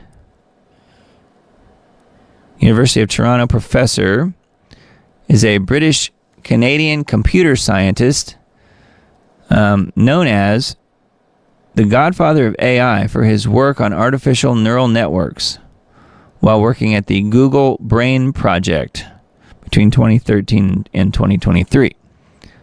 He resigned from Google, citing concerns about the risks of AI technology, including the potential for advanced AI systems to develop goals that are not aligned with human values, especially if malicious individuals, groups, or nation states co-opt this technology to further their own ends. But, you know, we'll just go ahead and build it anyway, just in case. Hinton has suggested, that's this guy's name, Hinton has estimated a 10 to 20% risk that AI could contribute to the human extinction within the next 30 years. So that's it. We only have a 10 to 20% risk, according to this guy. So we're all safe. Hinton won the Nobel Prize in Physics in 2024, and this is his short acceptance speech at a Nobel banquet last December, urging, quote, forceful attention from governments and international organizations towards research on how to prevent these new beings from wanting to take control. New beings, he's calling them. Oh, and this is talking about Sabrina Wallace. I mentioned her last week on the show. Anyway, talking about the wireless body area network, W-band. I'm looking to see what else because the headline here is talking about 6G. So I'm looking to see what else there is about 6G in particular. Many people have anecdotally observed personality changes among those who received clinical studies of those who were sickened by the viral agent, quote unquote, as well as those who received the sneeze, shows serious neurological side effects that were serious and even fatal. Pretty interesting. Yeah, talking about the biofield. This is more information about what Sabrina Wallace has put out. With the advent of 6G, thoughts will be trackable, emotional states measurable, and decisions will be predictable and influenced algorithmically. This is not science fiction. Culturally, this is being framed as a disability aid or commercial convenience, but in media ecology, the interface is ideology. Once we, quote, think through a machine, our consciousness is redefined by its architecture and thereby ends our divine individual self permanently. Wow. Our very existence as divine beings is at stake. From a media ecological viewpoint, when privacy collapses, the interior self dissolves into an external network. Consciousness becomes distributed across infrastructure, and he who controls the infrastructure controls the narrative. Humans risk becoming input-output devices inside a machine-run ecosystem with emotional, cognitive, and behavioral triggers built into the medium itself. This effectively ends our species from a carbon-based life form into silicone. Man, that is not good. So there's more here on 6G and how it all kind of works. So very interesting. That's a video as well, at least part of it. I think it's just this guy's Nobel Prize banquet speech. This is the guy that we're talking about, Sir Geoffrey Hinton. So yes, he is a British-Canadian computer scientist. So he's been knighted by you-know-who. What's that guy's name? King Charles III? Kind of interesting, huh? And then, let's see, Leo Hohmann's Substack this week, just some of the headlines. Something has changed in Trump. Dark comments about Epstein, quote, hoax. Yeah. Trump set up a massive shell game deception to keep Ukrainian war machine going and threatens Russia with an ultimatum.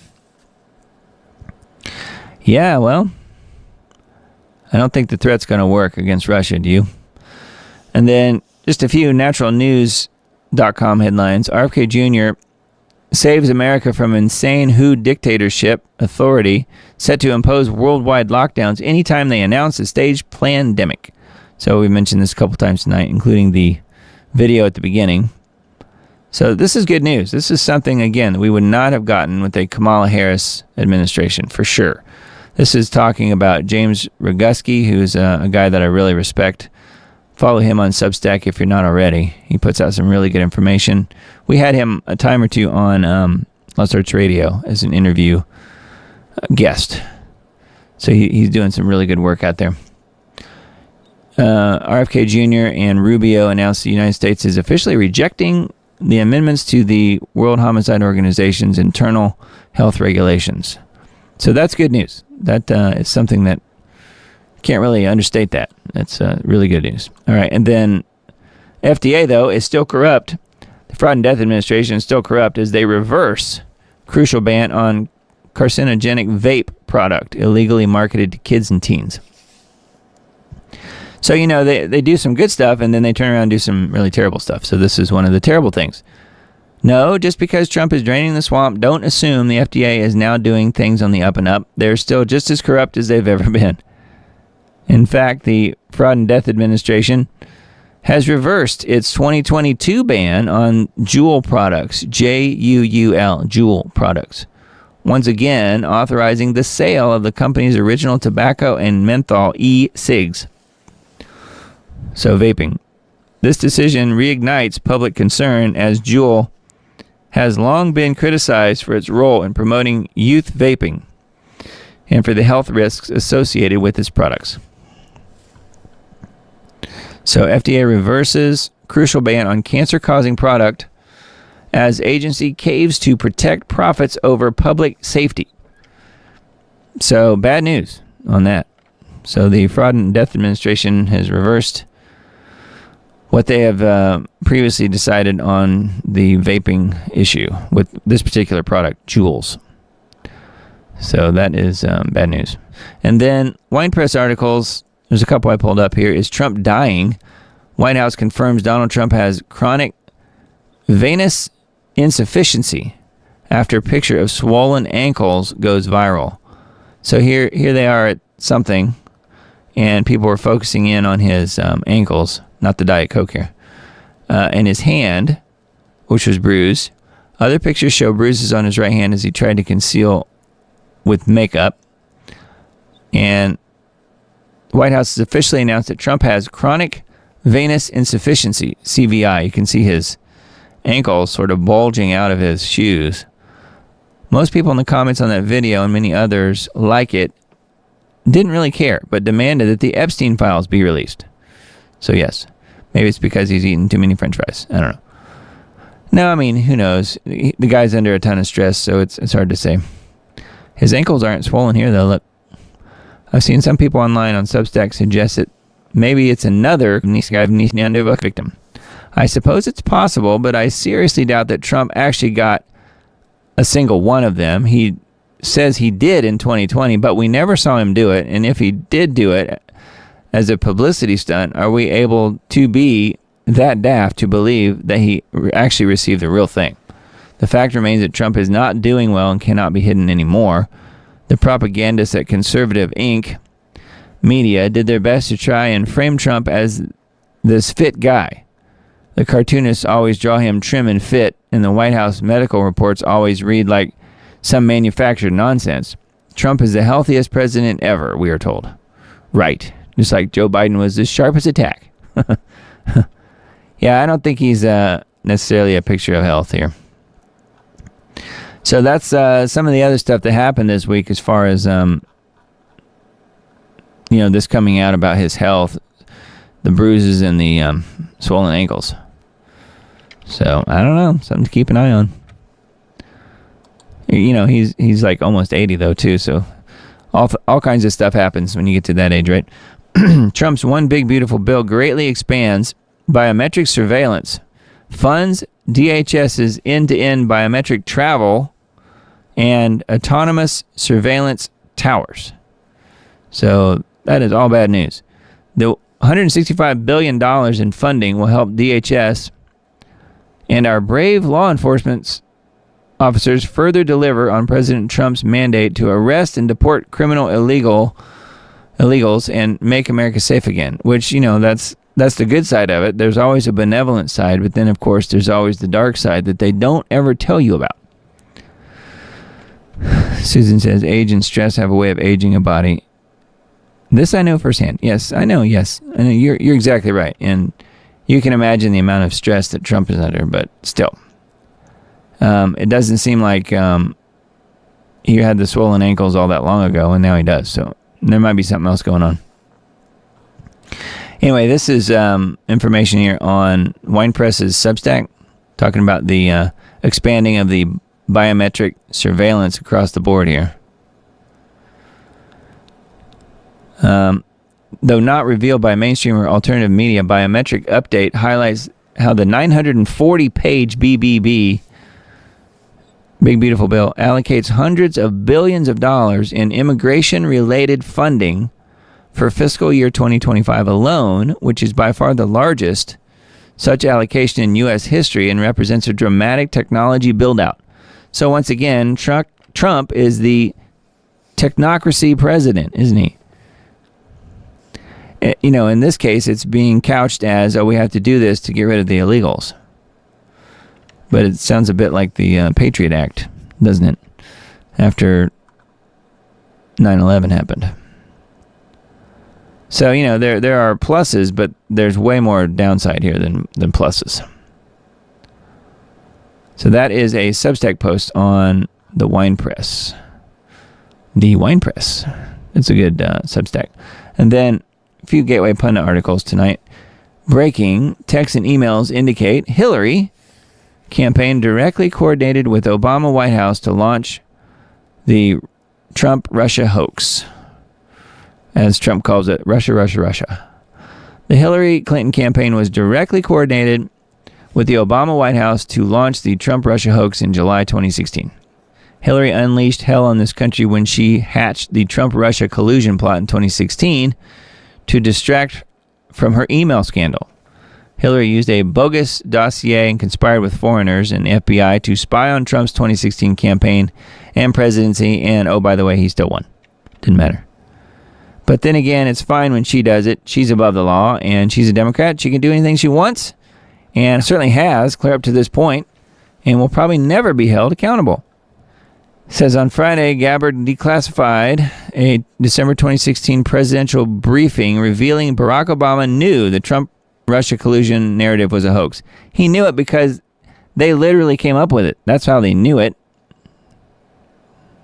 The declassified documents proved Obama worked with his national security team and deep state hacks such as Susan Rice, John Brennan, James Comey, and Clapper, and others to manufacture intelligence and push the lies through the fake news media.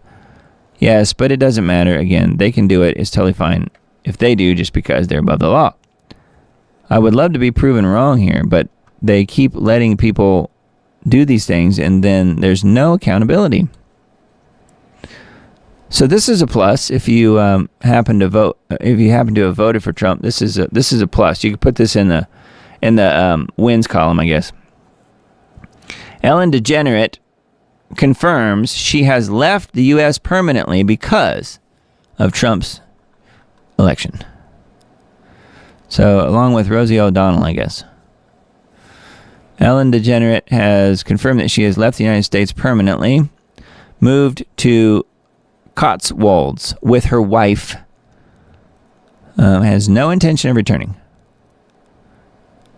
I guess that's what, in the UK? Anyway, so that's good news. Ellen is gone for good. So she says, but she's a Democrat. They lie about everything. So as soon as Trump's gone, she'll probably be back. You watch. Writers Guild calls on Letitia James to investigate CBS cancellation of Late Show with Stephen Colbert over alleged bribe to curry favor with Trump. So now Stephen Colbert losing his show is Trump's fault. The Writers Guild of America is urging Trump nemesis New York State Attorney General Letitia James, couldn't ask for a better person, to investigate CBS owner Paramount over the cancellation of Stephen Colbert's show. The Guild accuses Paramount of bribery by firing Colbert to curry favor with the Trump administration as it seeks approval for a merger with Skydance. So yeah, you do have the merger going on, which that's interesting. But CBS was literally losing $40 million a year on Colbert's show. So are they supposed to just keep losing money just because it agrees with the Democrat talking points? Is that what they're supposed to do? Anyway, pretty funny though that they're trying to bring in Letitia James, the pinnacle of honesty, to investigate here. Too funny. Colbert's late night show loses CBS up to $50 million per year, according to this article. People are asking why the show wasn't canceled sooner and why it got cut now. Well, it could have something to do with that merger, but who knows? So some people are saying 40 million, other people are saying 50 million. Who knows? Doesn't matter. No one watched it. No one liked the guy. I don't know. It's pretty funny that he'll be done soon, though. Unless somebody swoops in at the last moment. I mean, it's still, if it's not ending until 2026 sometime, anything could happen. Good grief. Thought this one was pretty funny. In-N-Out Burger. In-N-Out president gives details on leaving California. Doing business is not easy here, meaning California. Gavin Newsom has been named the U-Haul Salesperson of the Year. So congratulations to Gavin Newsom, U-Haul Salesperson of the Year. He's literally forcing people to leave California in droves. In-N-Out has become almost synonymous with California. It's been headquartered there for almost 8 decades. And the vast majority of the burger chain stores are located in California.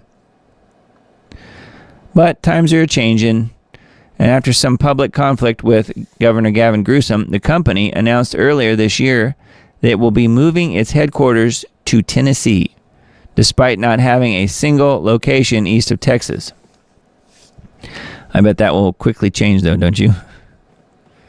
So In-N-Out Burger is coming to, I think, Franklin, Tennessee, and that is literally 20 minutes from right here where I'm sitting. So In-N-Out Burger, headquarters. No longer in California. Happening soon. Everyone's leaving California. If you're still there, why? If you have family there, I get it, but I got over California many years ago. I lived there for about 4 years and then got out as soon as I could. Saw it coming. Thought this one was weird. It's coming from a music standpoint. If you guys don't know, I do most of my work day to day in the music business. And I thought this one was really strange. The Stephen Miller Band, remember Steve Miller? Had the worst reason, though, for canceling their tour, maybe ever. 1960s rock group Stephen Miller Band. I think they were more like 70s, weren't they? The Steve Miller Band had a 2025 tour planned with 31 stops, which is amazing considering that the frontman, Steve Miller, is 81 years old. 81. But what is less amazing is that he canceled the whole tour for one of the lamest reasons ever. So let me read this to you. Dear Steve Miller Band fans, you make music with your instincts. You live your life by your instincts. Always trust your instincts. The Steve Miller Band has canceled all of our upcoming tour dates. The combination of extreme heat, unpredictable flooding, tornadoes, hurricanes, and massive forest fires make these risks for you, our audience, the band, and the crew unacceptable. So, you can blame it on the weather. The tour is canceled. Don't know where, don't know when. We hope to see you all again. Wishing you all peace, love, and happiness. Please take care of each other. Steve, the band, and the crew. That's right. Climate change killed the tour. I would say everything he names here is a direct result of the geoengineering programs going on all across the world. But they're calling it climate change. No, it's geoengineering. Yeah, it says for real, this is not a prank. Steve Miller, once a rocker, is now an octogenarian grasping to the strands of a once great career. Now the evil sun monster has forced him, and only him, to cancel an entire tour. Yeah, reactions online were exactly what you would expect. Just say you want to retire. This would sound better than this nonsense. I'm looking to see if anything else. Yeah, here we go. Let me guess. Expired rocker that lives in the Seattle area. The Bureau of Imaginary Problems. Now, there's real problems. It's called geoengineering. Geoengineering is the problem. Anyways, not mentioned once, though, by the Steve Miller Band. Wow. All right. Well, anyway, let's see here. What else did I find here? Oh, yeah, here's a modernity.news article. Ghislaine is ready to testify as Trump slams weakling past supporters who believe Epstein hoax. So I guess I'm in that camp. Their new scam is what we will forever call the Jeffrey Epstein hoax, according to this. So this is a Paul Joseph Watson article on his site, modernity.news. And we kind of mentioned this earlier, so probably no point in going through this anymore. But yeah, Trump is quintupling down on the whole Epstein thing, which is not too surprising. I thought this one was weird. This is a vaccine impact story. GAO, I had to look up what that was. The Government Accountability Office. So imagine that. There's a such thing as a Government Accountability Office. What they're holding accountable, I have no idea. But they are warning about imminent danger from older computer systems that they're using that are 23 to 60 years old in 10 agencies, including the Department of Defense. So they've got this fake blue screen of death here.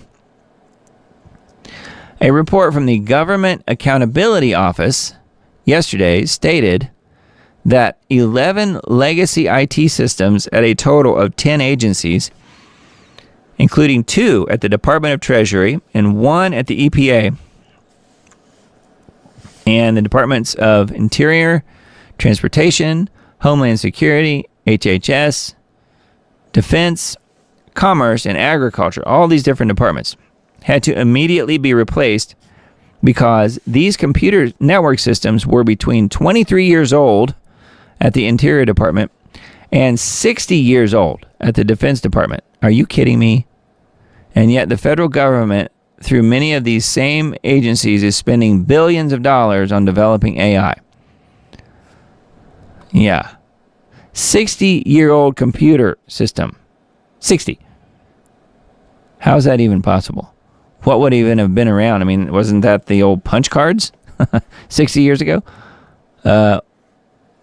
In the case of these federal agencies' legacy systems, such as report documents, many of these systems are using older coding languages such as COBOL, C-O-B-O-L.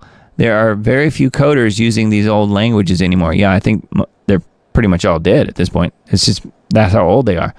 All the money in IT now is being allocated for AI. So, anyway, GAO asked Congress to require agency IT modernization plans. So they're going to go from 23-year-old computers and 60-year-old computers to AI. I mean, what could go wrong? I just thought that was really weird that they even have computer systems that are 60 years old, let alone they're still using them. But that sounds about right, doesn't it? Who controls the weather? Are you blessed by God? So this is another vaccine impact article. The weather here in the U.S. has been in the news a lot lately, as across the U.S. deadly storms have created havoc and destruction and a great loss of life.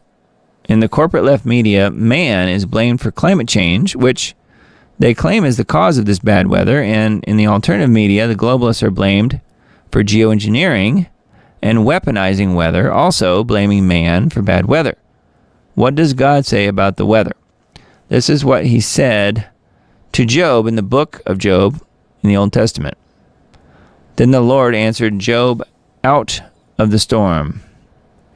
He said, "Who is that darkens my counsel with words without knowledge? Brace yourself like a man. I will question you, and you shall answer me. Where were you when I laid the earth's foundation? Tell me if you understand. Who marked off its dimensions? Surely you know. Who stretched a measuring line across it? On what were its footings set? Or who laid its cornerstone? While the morning stars sang together, and all the angels shouted for joy. Who shut up the sea behind doors when it burst forth from the womb, when I made the clouds its garment, and wrapped it in thick darkness, when I fixed limits for it, and set its doors and bars in place, when I said, this far you may come, and no farther. Here is where your proud waves halt. Have you ever given orders to the morning, or shown the dawn its place, that it might take the earth by the edges and shake the wicked out of it?" Anyways, it's talking about all these different things that have to do with the weather here in Job. Instead of blaming bad weather that kills and destroys on man, perhaps we should consider the possibility that God is warning us and carrying out his justice and judgment on a sinful and idolatrous nation who elects and tolerates pedophiles and commits acts of terrorism and genocide on other nations. So there you have it. Revelation 11:19. And then God's temple in heaven was opened, and within his temple was seen the Ark of the Covenant. And there came flashes of lightning, rumblings, peals of thunder, an earthquake, and a great hailstorm. So, I do think that makes a good point. I mean, God is allowing these things to happen. Obviously, geoengineering is happening, but it's being allowed. God is allowing it. So that's pretty interesting on vaccine impact.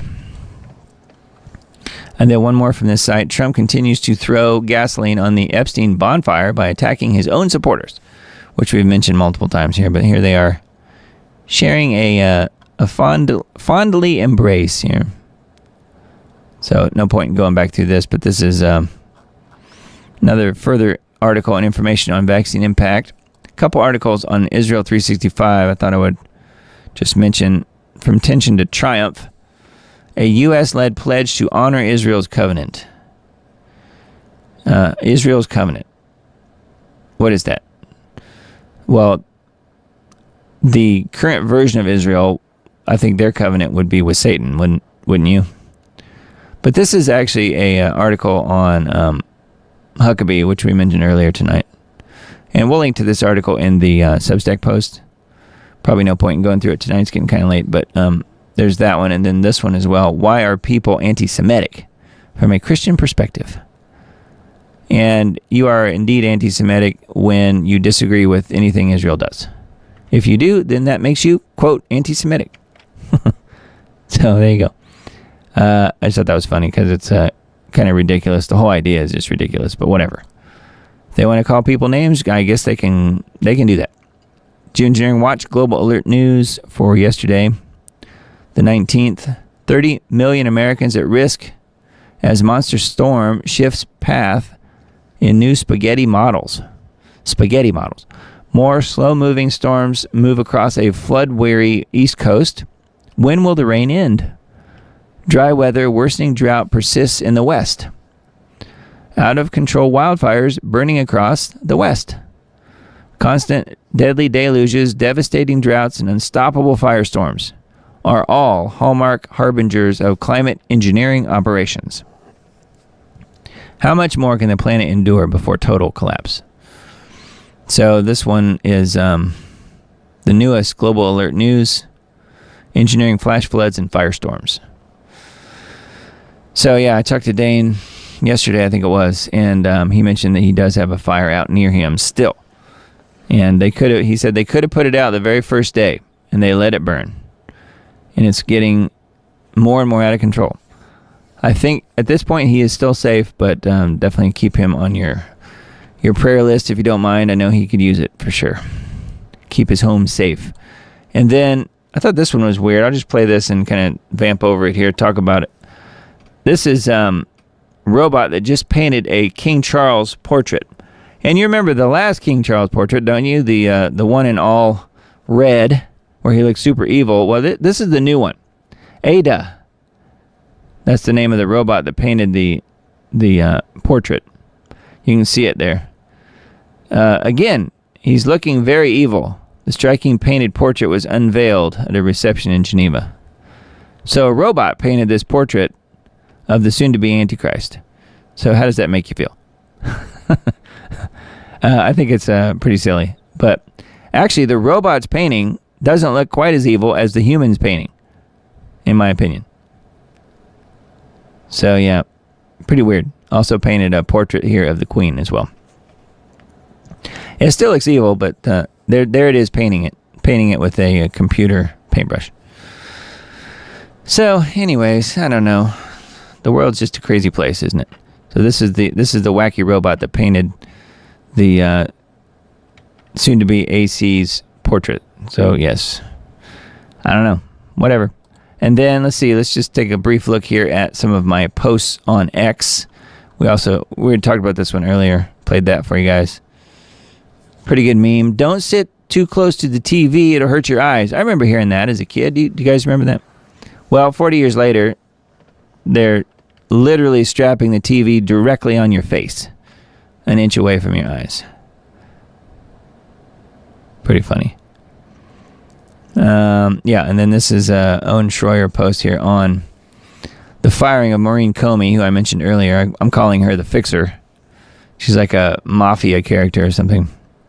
Breaking, Attorney General Pam Bondi just fired New York federal prosecutor Maureen Comey from her job as the top DOJ, the daughter of James Comey. She was responsible for prosecuting Jeffrey Epstein, Ghislaine Maxwell, and also Diddy, which, by the way, they got the least sentences possible. And Owen Schroyer says here, in other words, she was fired after the cover-ups. Her job is done. So that's exactly right. Whatever happened with the Fort Knox gold audit? It's sitting on Pam Bondi's desk. In case you wondered. Looking to see here. I demand that the people of America stop talking about the Epstein files. Bugs Bunny says no. What else we have here? James O'Keefe posted this. If you have committed horrible sex crimes with Epstein, you are in the clear. If you manufacture you say injures, you're in the clear. If you're an American journalist, you will be raided by the FBI and spend millions enriching lawyers. And see this. This is America. That's the redacted document that he got back from a FOIA request. Literally every word's redacted. So there you go. If you want to make your guns totally invisible to the government, simply wrap them in the Epstein client list. They won't be able to see it. Did a post on appeal earlier in the week. Appeal was just approved by USDA. But only 0.7% of the ingredients are disclosed. So it's totally fine. It's safe and effective too. Imagine how strong our country could be if Congress spent their days working for the people who elected them instead of the people who buy them. And then it's all of them. That's the new Hollywood sign. It's all of them. Epstein saying no one is above the law unless you're friends with me. Gas station sushi is about as trustworthy as CNN. Actually, slightly more trustworthy than CNN. So, gas station sushi. Gas station sushi. It's hard to say fast. A health tip. Don't take health advice from people who think the world is overpopulated. That's a pretty good tip. Then this one, Trump will release Epstein files immediately, hang pedophiles, and then they snap out that chip in place of the pedophiles good chip. There are no Epstein files, no pedophiles. So that's pretty much what happened. It's not red versus blue, it's the state versus you. And then George Orwell saying, boy, did I call it, or what? If you were a kid in the 80s, this is urgent care for the 1980s. Soda crackers, Gatorade, Flintstone vitamins, and The Price is Right. That's all you needed. Paying taxes is literally supporting terrorists. Changed my mind. And this one, just highlighting all the lies in my public school history textbook. Yeah. And then let's see what else we got. This is what wealth looks like in 2025. Family. House Republicans have blocked efforts by Democrats to release the Epstein files. Yeah. They brainwashed you. And then this normal-looking guy says, really? All right. So anyway, that was the end of the Diamond Report for this week. Hopefully you guys enjoyed it and maybe got something out of it. I don't know. There's some clips on my Diamond Report on X. So if you guys happen to be on there and don't mind sharing them, that does help me. Something you can do for free. And this is the Epstein clip that I mentioned earlier in this show. About a 32-minute clip where I talked about the whole Epstein deal last week, which we didn't really get into quite as much this week. But a lot of details, including the dead man switch from Virginia Giuffre. And that information, which was really interesting, I thought. So that was the Epstein clip from last week, and then a few other clips that I posted on my YouTube channel as well as the X channel. So I put several clips up this week. So thank you guys in advance for sharing any of that information. Certainly helpful. And then make sure on the Substack, I've mentioned it a couple times tonight. The link is in the black box up there in the right corner. It says diamonddisc.substack.com. There's also a couple other links, one to Subscribestar and one to the shop. The shop is some of the items that are available if you want to help support the show. Different shirts and hats and mugs and odds and ends, things that have to do with a couple of my business ventures here, well, the Diamond Report, but also End Times Dates, and then it has my my music company on here as well. So different logos, different things, and like I said, shirts and hats and things. I also have the Conspiracy Analyst shirts and hats as well, which is just a little catchphrase that I've always liked. Conspiracy Analyst instead of Conspiracy Theorist, because that is the truth. And then Subscribestar, and if you want to support the show, this is really the best way to do it. 16 paid subscribers thus far on everything. That includes Subscribestar and Substack. And thank you guys very much for hanging out with me tonight and supporting the show just by being here. And for those of you who happen to share what I post, that is also really, really helpful. So thank you guys in advance for doing that and for sharing stuff that I post tomorrow and later in the week, because there will be other videos available, clips and things like that. Last week I put up quite a few clips. This week, I don't know. It just depends on the show. So it depends on the show and the time that I have. So Take It to the Lord End Times Dates is the YouTube channel. And then Rumble, it's just Diamond Disc. Same thing on BitChute. Same thing on Brighteon. So that you can just do a search, obviously, for the Diamond Report on there. And make sure you're on band as well. If you're on, if you're in the chat tonight, a lot of times you guys are in band. I think many of you guys are. If you're not, though, it's free to join if you want to join. Band is a platform that is a social media platform for groups, and they don't censor you. They don't do what Facebook does and censor everything that you post. In fact, they censor literally nothing. So feel free to join Band, BAND.us, and then just do a search for the Diamond Report on there, and you can join for free. We're hovering right around 100 people in that group at the moment. So people get in there and share some pretty cool information and interesting videos and things like that that they're looking at, things that they're researching, and prayers. People put prayer requests in there and things like that as well. So thank you guys for being here tonight. I really appreciate it. Doug, we appreciate you. You give us a lot to think about, condensed into a capsule. It's more than most ever considered. Thank you, Susan. Appreciate that. Yeah, I try to. We look at a lot of stuff on this show for sure. And prayers for you and the family. Thank you. Yes. Yeah, thank you guys. And certainly, if you guys have any prayer requests, that band group is a really good place to post those. And you can do that privately. It doesn't have to be in a group situation. It is a group, but you can message people individually in the group. Does that make sense? So if there's somebody in the group you want to be, or maybe you already are friends with, you can message back and forth, and that is not public. You can message me directly on there, and it's not public. So anyways, yes, hope you guys have a wonderful week this week. We definitely missed our good friend, Miss Emily. She didn't make it tonight for some reason. So she probably sent me a message and I missed it. But yeah, it's a good place to be in the band group. So again, totally free. And then the Substack and Subscribestar are the best ways to support the show if you guys are so inclined. And no pressure. The best thing you can do really is to share the show and help me by simply giving a thumbs up and, sharing the clips that I put up. If you happen to see one that you like and you want to share it, please do that. That really helps. Helps with the algorithms on YouTube, and I don't really put the clips up anywhere else except X and YouTube on the clips. The full show gets put up pretty much everywhere except YouTube.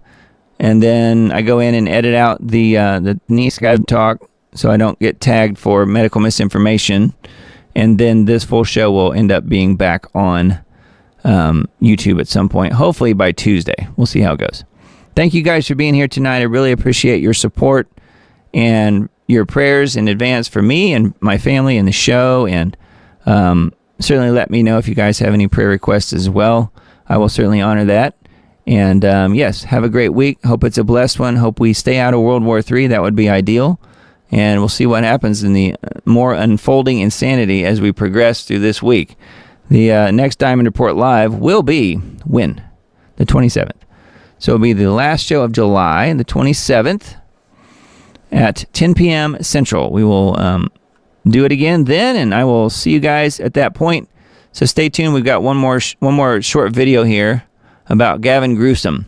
So stay tuned for that. I think it's worth a watch, and we'll see you guys next week. Love you all, and I will talk to you then. The Pacific Palisades fire, which, if the insane news cycle buried it from your memory, began on January 7th, 2025, and caused massive destruction across the Pacific Palisades, Topanga, and Malibu, with nearly every structure north of Sunset Boulevard in Pacific Palisades being obliterated, causing severe air pollution in Los Angeles. The crisis was compounded by water supply issues, as 20% of fire hydrants in the more elevated parts of Pacific Palisades ran dry. The containment efforts reached only 8% by January 31st of 2025, after 24 days of battling an inferno that 7 months later is still being investigated as arson. In the aftermath, Governor Gavin Newsom signed Senate Bill 549 into law. This legislation grants Los Angeles County the authority to purchase fire-destroyed lots at minimal cost, a decision that directly contradicts Newsom's previous statements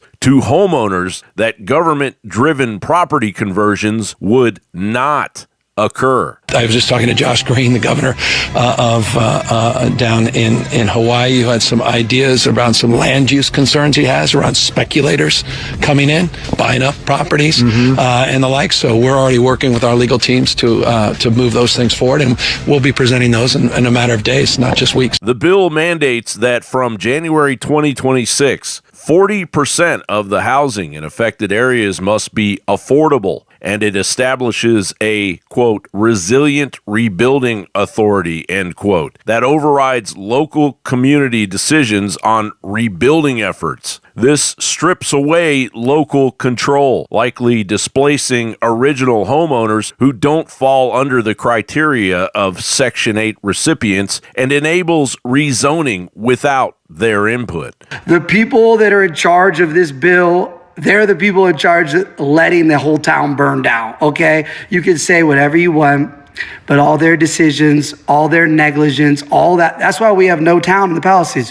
Why would we ever have them in charge of rebuilding what they let burn down? With SB 549, the authority can buy back land and offer it first to original owners. But if they cannot afford it, they lose their homes permanently, setting the table for Smart LA 2028, led by the City of Los Angeles' Information Technology Agency, a government technocracy that is building the 2028 Olympics on the charred remains of its citizens' homes. Technology enables the City of LA to efficiently and ethically improve the quality of life for our residents, businesses, and visitors. In other words, when done right, technology makes us smarter. That's why the City of Los Angeles strives to be a smart city. And there's never been a more important time for Los Angeles to be smart than now, as we prepare to host the world in the 2028 Summer Olympics and Paralympics. Meanwhile, the LA Rises public outreach campaign, launched by the survivors to support recovery efforts, is undermined by Newsom's policy shifts, which prioritize government control over the restoration of homeowner rights and local autonomy. What they're proposing is a separate government entity to be comprised of political appointees, not people elected by you, who would have centralized authority over construction permitting, development, land acquisition, and other key decisions that will shape the future of the Palisades. In this brave new world, the people of Pacific Palisades are not rebuilding their lives. They are being rebuilt by a government that ignored their cries for help and sees opportunity in their suffering, an opportunity with motive. It's like California is being run by a criminal operation, and the goal is the biggest land grab in the history of the United States of America. But the question isn't whether this was planned, it's whether the people of California will stand idly by as their homes, their rights, and their futures are consumed by the same fire that started it all. Their time to take a stand is today, and it isn't tomorrow. John Bound reporting for InfoWars. For unique perspectives in Christian truth and one-of-a-kind Bible studies, please visit our website, truthhuntershow.com. Help us get around big tech censorship on YouTube, Facebook, and others by subscribing to our website. You can do so by entering your email address right here and click subscribe. Another option is click the subscribe button in the bottom right-hand corner, and you'll get a pop-up where you can enter your email address here and click subscribe. To support the work of the Truth Hunters, simply scroll down the page and you'll see ways that you can contribute by PayPal, Patreon, and Venmo. Thank you very much.